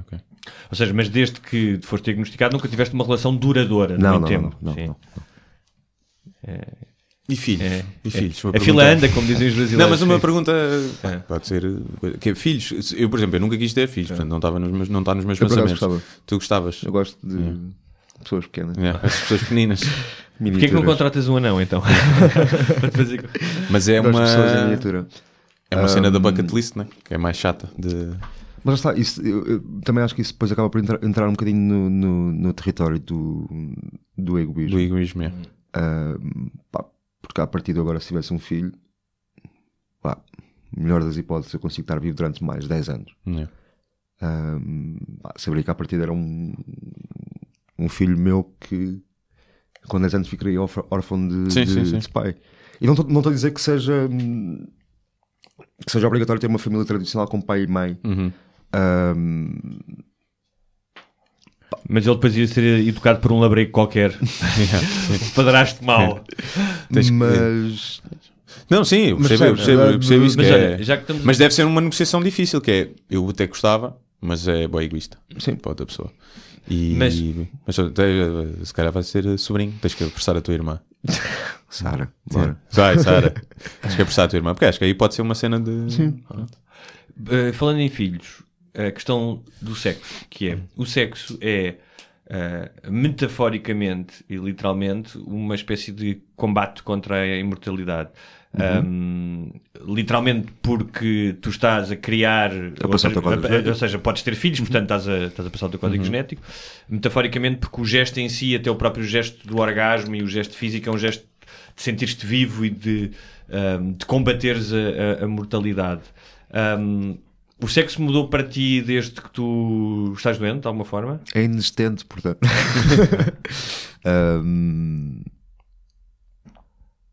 É verdade, portanto. Não te consigo... É verdade o quê? Que é inexistente. Que é inexistente? Sim, desde agosto. Desde agosto, ok. Não, mas está bem, mas por causa dos tratamentos? Não, porque não rolou. Não rolou. Meninas, toca a mandar e-mails. O perfil de Facebook é Tiago Alves, certo? Aí é pronto. Tiago André Alves. Tiago André Alves, tens Instagram? Tenho. Tiago André Alves também. Tiago André Alves. Eu posso dizer... Como é que isto assim, virou de... eu que sou um rapaz heterossexual posso dizer duas coisas. Ele parece-me relativamente em forma. Não está gordo, nem é magro. O look careca não lhe fica mal. Ficaria bastante pior a mim ou ao Guilherme, sim, não é? Eu ficava com a cabeça de bola. Que eu tenho cara bem redonda. Sim. E que mais? Epá, e como se viu, um rapaz para a idade dele, e agora juro que não estou a ser paternalista, digo isto com alguma admiração. Tens 28, não é? 28, sim. Pá, talvez o cancro dê superpoderes de maturidade, mas eu com 28 anos não era tão maduro. Sim. Não, portanto... Ia dizer qualquer coisa antes, esqueci-me. Queres ter sexo com o Tiago? Não. Não lamento, se fosse um Make-A-Wish. É recíproco. Sim. É recíproco, Guilherme, portanto. Não leves a mal também. Não, pronto, agora até fiquei ofendido, percebes? Não sei, já não sei o Também que é valorizo dizer. muito o sentido do humor, mas... Mas não é. Que as mulheres dizem isso? Não, o sentido do humor é mais importante? Não é, não mintas. Não é. É a pila. Sim. Não, mas se tiveres sentido de humor, mas depois tiveres um lápis, se tiver uma pila que é tipo um lápis do IKEA, se calhar não dá. Tu podes, bem que podes contar anedota atrás da anedota. Sim, não chego lá. Imagina tu a contar piadas para o clitóris, tipo. Sim. E então, um judeu, um católico e um Entram num muçulmano bar. entraram no bar. Não, vamos tentar outra. Agora lembras-te para aquela cena... Já viste o Lost Tapes do Bondage?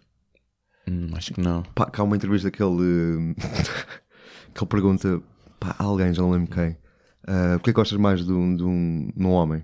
E ela responde, um homem que me faça rir. E ele pergunta, rir com R ou com V? E ela, rive? Pá, e é genial. Olha, em relação à comédia, quem é que são os teus... a malta que tu gostas mais?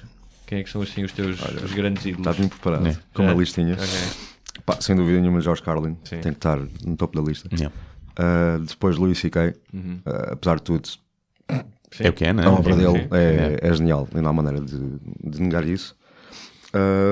Bill Burr, Jim Jeffries, Dave Chappelle, Richard Pryor, Eddie Murphy, Mitch Hedberg, Bill Hicks, Eddie Izzard, Stuart Lee, é fantástico. O Kaufman, pelo absurdo da coisa. Já viste o documentário no Netflix dele e do Jim Carrey? com o Jim Carrey, Sim. já vi. Pá, é excelente. E pá, e o Bo Burnham, acho que é... Okay. Apesar de não ser aquele stand-up clássico, pá, Vocês gostam de musicais, é que vocês gostam? É nojento, o gajo, mete nojo. Não, mete nojo que o gajo é jovem e é um gênio. É um gênio. Sim. isto são os internacionais, pois em Portugal. Pá, Olha, ele é que devia apanhar cancro. Sim, mas era. Estar ali a aprender a ser genial. pá, depois em Portugal, Ricardo Araújo Pereira, Sim. pá, é impossível contornar. Incontornável. E pronto, o Guilherme Duarte. Sim. Claro, Não é sim. para falar aqui. Não, estou a falar Sim, sério. sim. Pá, eu estava no Rio de Ajuda, no Altice Arena. Eu não sei se estavas lá. Estavas. Pá, basicamente, já não sei quem é que te apresentou. Era a Paula Lobo Antunes e aquela outra rapariga. A Carla Vasconcelos. Sim. E elas apresentaram-te, Guilherme Duarte e o pessoal. Ok. Yeah. E bateram-te palmas, género. Sim. Quem é Que este é gajo? grande será burro, Pá, não é meu. mal, mas Claro, sim, é sim. verdade. Eu cá fora estava a dizer isso. Sim. 95% das pessoas aqui não me conhecem. Conheci os outros todos antes de mim. Eu não vi até ao fim, mas foi para E mim este foi o melhor gajo, vídeo. meu, Sim. este gajo conseguiu. Tu mandaste a primeira piada e o pessoal, olha, teve graça. Mandaste a segunda, correto, muito bem. À terceira tinha pessoal à minha volta que não tinha sequer batido palmas quando tu entraste, pá, que estavam a rir às gargalhadas ao ponto de, pá, tu acabaste o teu beat, saíste de palco. E o que eu disse ao meu amigo que estava comigo foi, cabrão.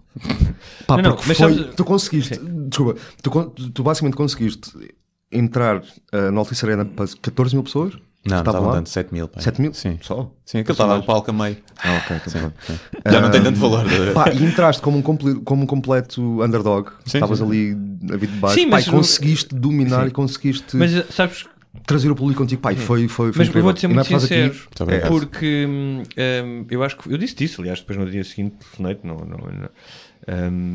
quando não gosto de alguma coisa que o Guilherme faz, não lhe digo, mas estou a brincar. Liguei-lhe que disse que eu acho que uma das coisas que aconteceu com o Guilherme é que ele foi dos poucos que fez um beat cómico de stand-up comedy, porque outras pessoas não fizeram, mesmo outros ligados.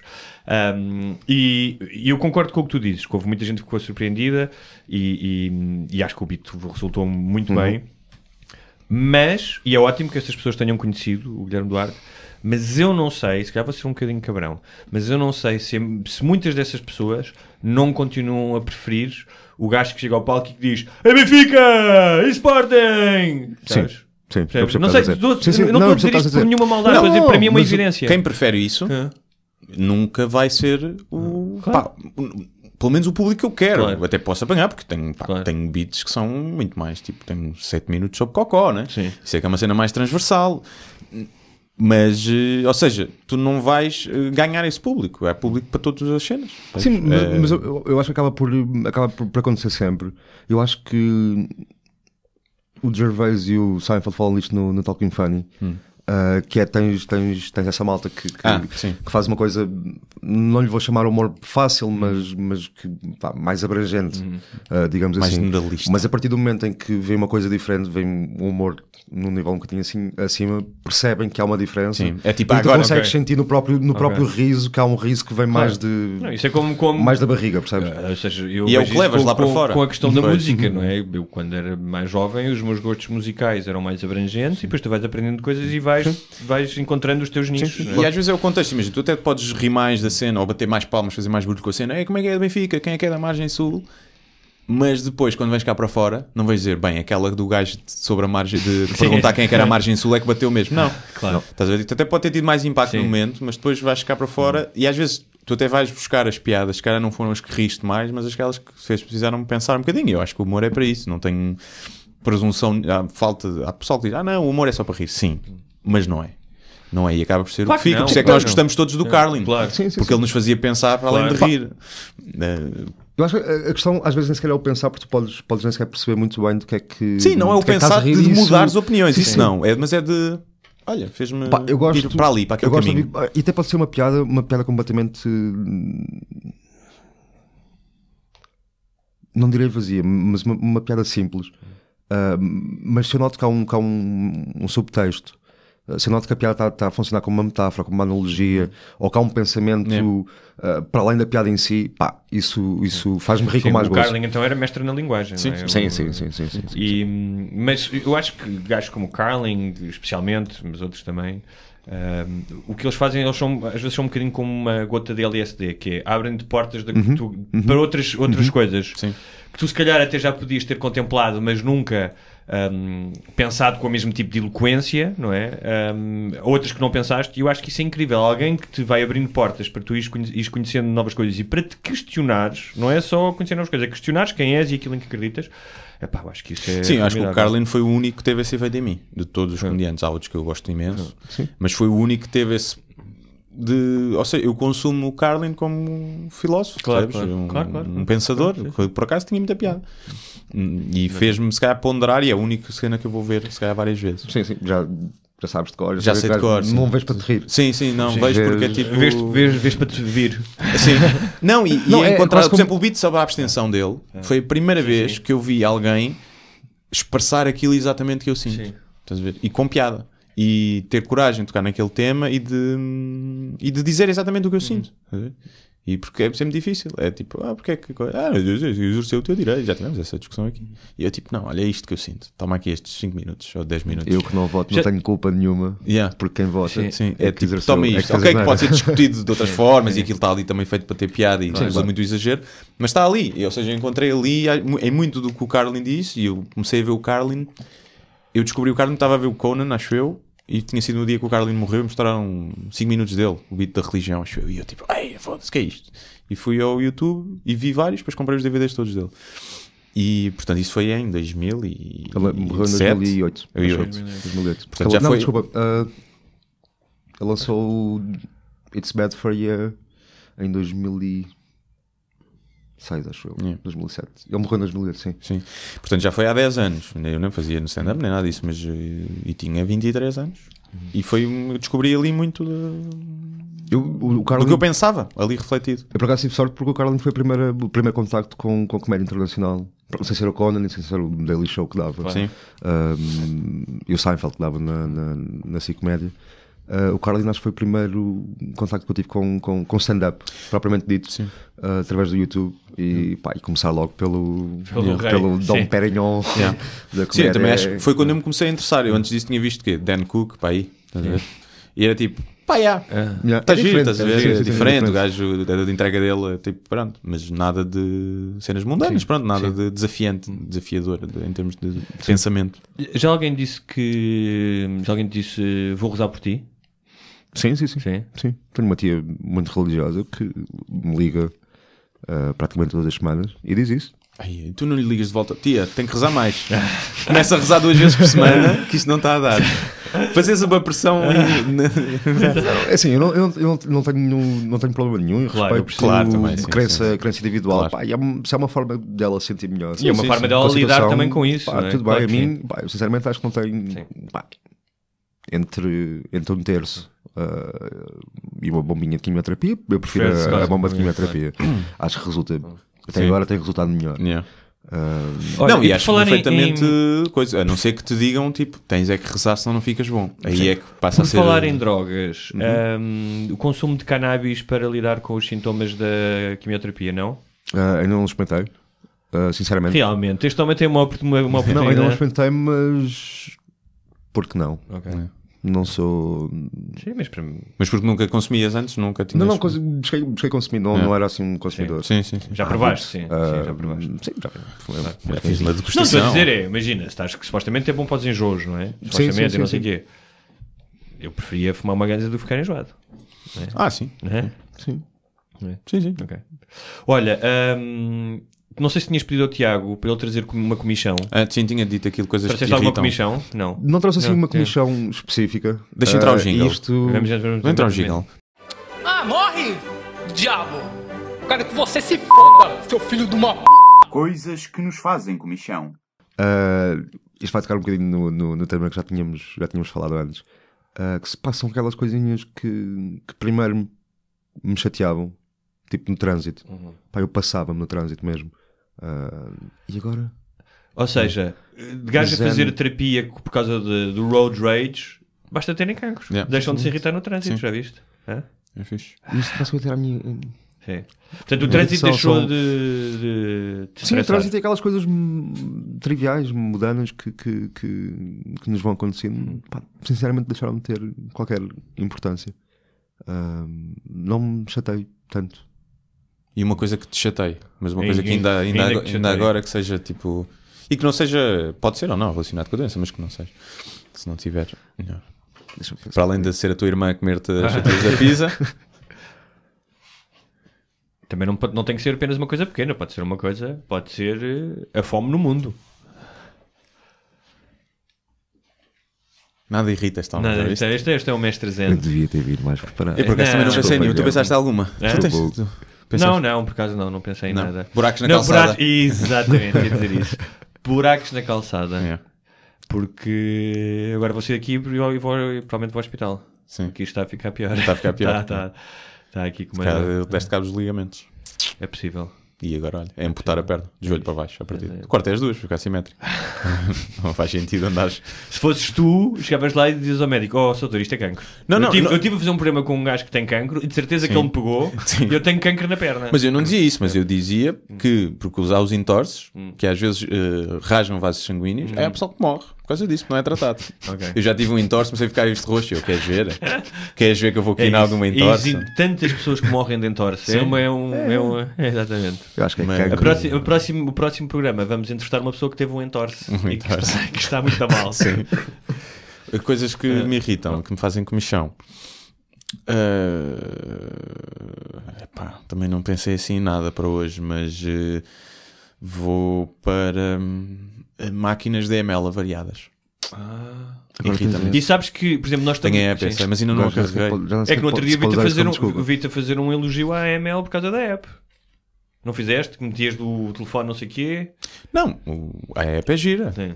A app é boa, acho que é fixe. Porque é ridículo, tu não tens trocos. Sim. E tens o quê? Vais trocar os trocos a um café e depois chegas e tens uma multa, como já me aconteceu. Portanto, tu não és obrigado a andar com trocos, não é? Eles deviam aceitar qualquer tipo de pagamento de dinheiro, notas e dar trocos e coisas. Portanto, acho que a app é uma boa evolução. Não te podem obrigar a usar a app, provavelmente, acho eu, porque tu não és obrigado a ter smartphone. Exatamente. E irrita-me quando uma máquina está avariada, porque eu não sei quantas mais é que eu tenho que ir ver para estar livre. Tenho que ir à próxima? Eu está avariada, não ponho dinheiro, não vou ver. Mas está ali outra que funciona. Azar. Mas é outra coisa, eu pago-vos o suficiente e pago-vos muito, me puxaram para aí 10 multas a casa de seguida e pago-vos o suficiente para vocês arranjarem as máquinas. Nós estamos a gravar isto na terça-feira de Carnaval. AML, os fiscais continuam a trabalhar, no entanto os escritórios não. Ou seja, se tu quiseres resolver alguma coisa com a AML, não podes ir lá que eles não te atendem. Mas cobram-te. Mas cobram-te, então continuam a ganhar. É absurdo. Mas isso é sempre também. Então não estás a prestar um serviço e estás-me a cobrar. Não é? Sim. Eu tenho uma história muito ridícula em relação a... Uma vez o meu carro foi rebocado pela Calma, que é a versão da ML de Almada. É Calma? É Calma. É pá, isso é gozar com as pessoas. Calma. Isso é gozar com as pessoas. E fui rebocado... Eles param de trabalhar às 7 da tarde. Eu fui rebocado a 7:15 de uma sexta-feira e tive de pagar o parque de sexta, sábado e domingo. Não podes ir buscar ao... semana o parque está fechado. Isso era também já me aconteceu. Não foi tão cedo, mas foi só cheguei às 7 da tarde e já. Pá, isso são níveis de profissionalismo. Eu não tenho nada contra a email e contra estes serviços, atenção. Não. O meu único problema é aquilo ser privado. Porque se aquilo fosse para o Estado ou fosse para instituições de solidariedade, cada vez que me chamavam uma multa, olha, sim senhor, não paguei, porque normalmente, nem sempre, porque eu sei de casos de pessoal que trabalha lá e que diz, eles nem vão ver se tu tens o ticket no carro, já te multaram 2 ou 3 vezes naquele sítio, vêm do teu carro longe e passam-te uma multa. Depois boa sorte a guardares os tickets e aprovares que tinhas ticket.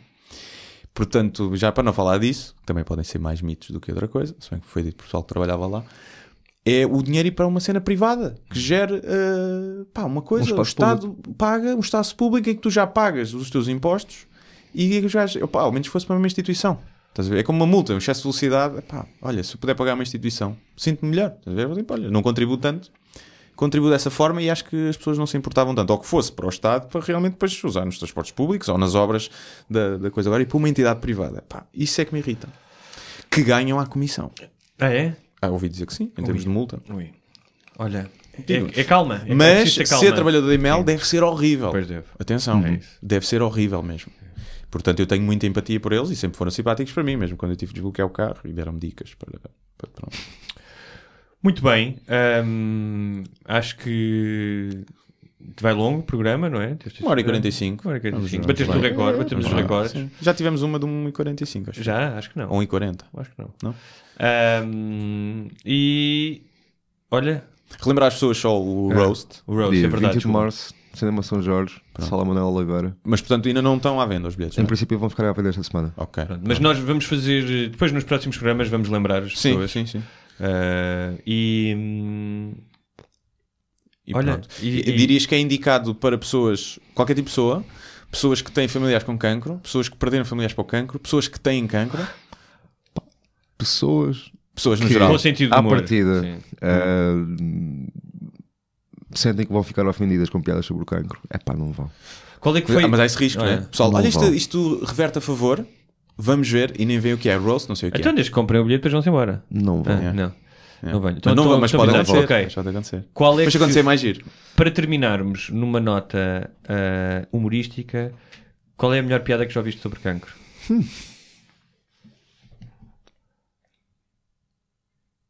Lembras-te de alguma? Portuguesas não há muito. Não? Portuguesas em Portugal, não é?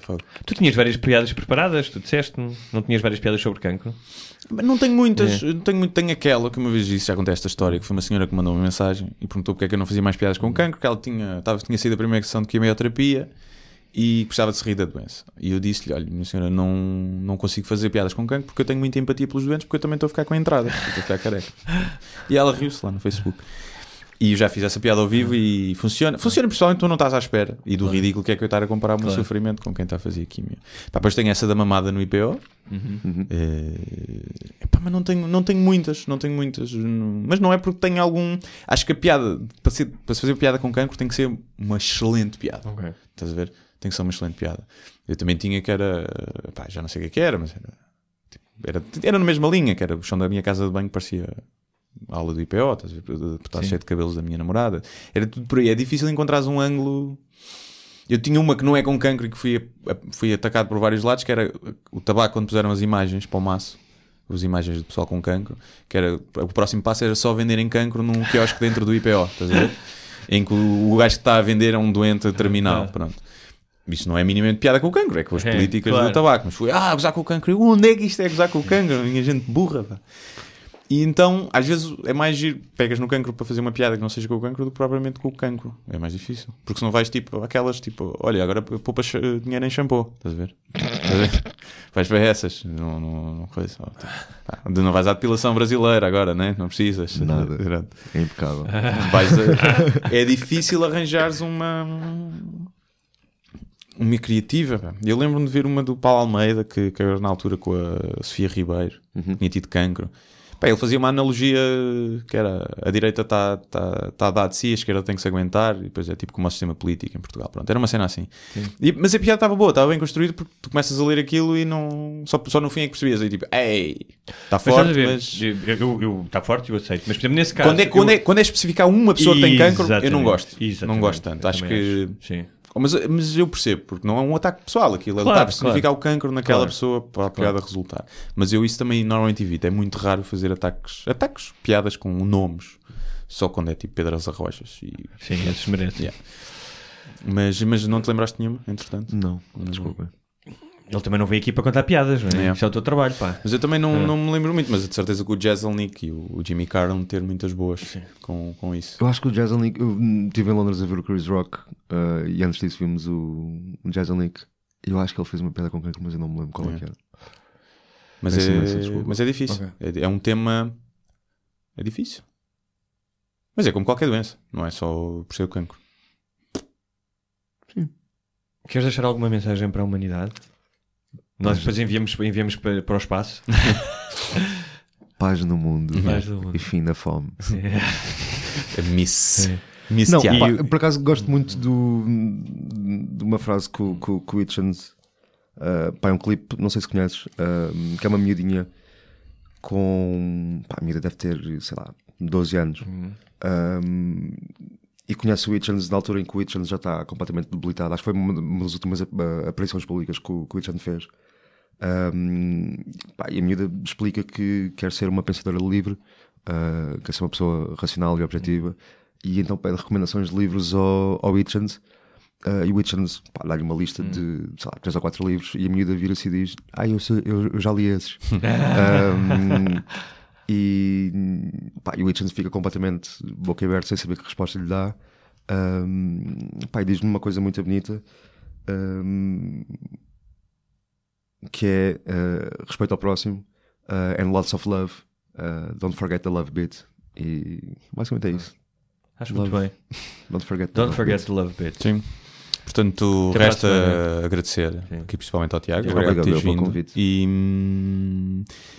E dizer às pessoas que eu acho que, pronto, isto são de ser os nossos ouvintes fiéis a ouvir, mas acho que se nunca partilharam com ninguém, é um bom podcast para partilhar, especialmente para alguém se está a passar pela situação, ou então alguém que se queixa muito da vida sem razão. Exatamente. Acho que são esses dois tipos de pessoa que este podcast este episódio pode funcionar melhor. São as pessoas que se queixam sem grandes razões para isso. E são as pessoas que estão a viver isto de perto, seja eles ou familiares, de ver que é possível levar isto com um sorriso e com vamos aproveitar, porque a vida é uma doença terminal. Exatamente. Só não sabemos para a semana teremos aqui uma pessoa com pé de atleta. Sim. E micose no escroto. Ali da piscina do técnico. Sim, é possível. Até para a semana. Muito obrigado, Tiago. Other things just make you swear and curse. When you're chewing on life's gristle, don't grumble, give a whistle, and this'll help things turn out for the best. And always look on the bright side of life. Always look on the light side of life. For life is quite absurd, and death's the final word. You must always face the curtain with a bow. Forget about your sin, give the audience a grin. Forget it, it's your last chance anyhow. And always look on the bright side of death. Just before you draw your terminal breath. Life's a piece of shit, when you look at it. Life's a laugh and death's a joke, it's true. You'll see it's all a show, keep them laughing as you go. Just remember that the last laugh is on you. And always look on the bright side of life. Always look on the right side of change. Always look on the bright side of life. I'd just like to be the last person at this meeting to say fuck. Thank you very much. God bless you, Graham.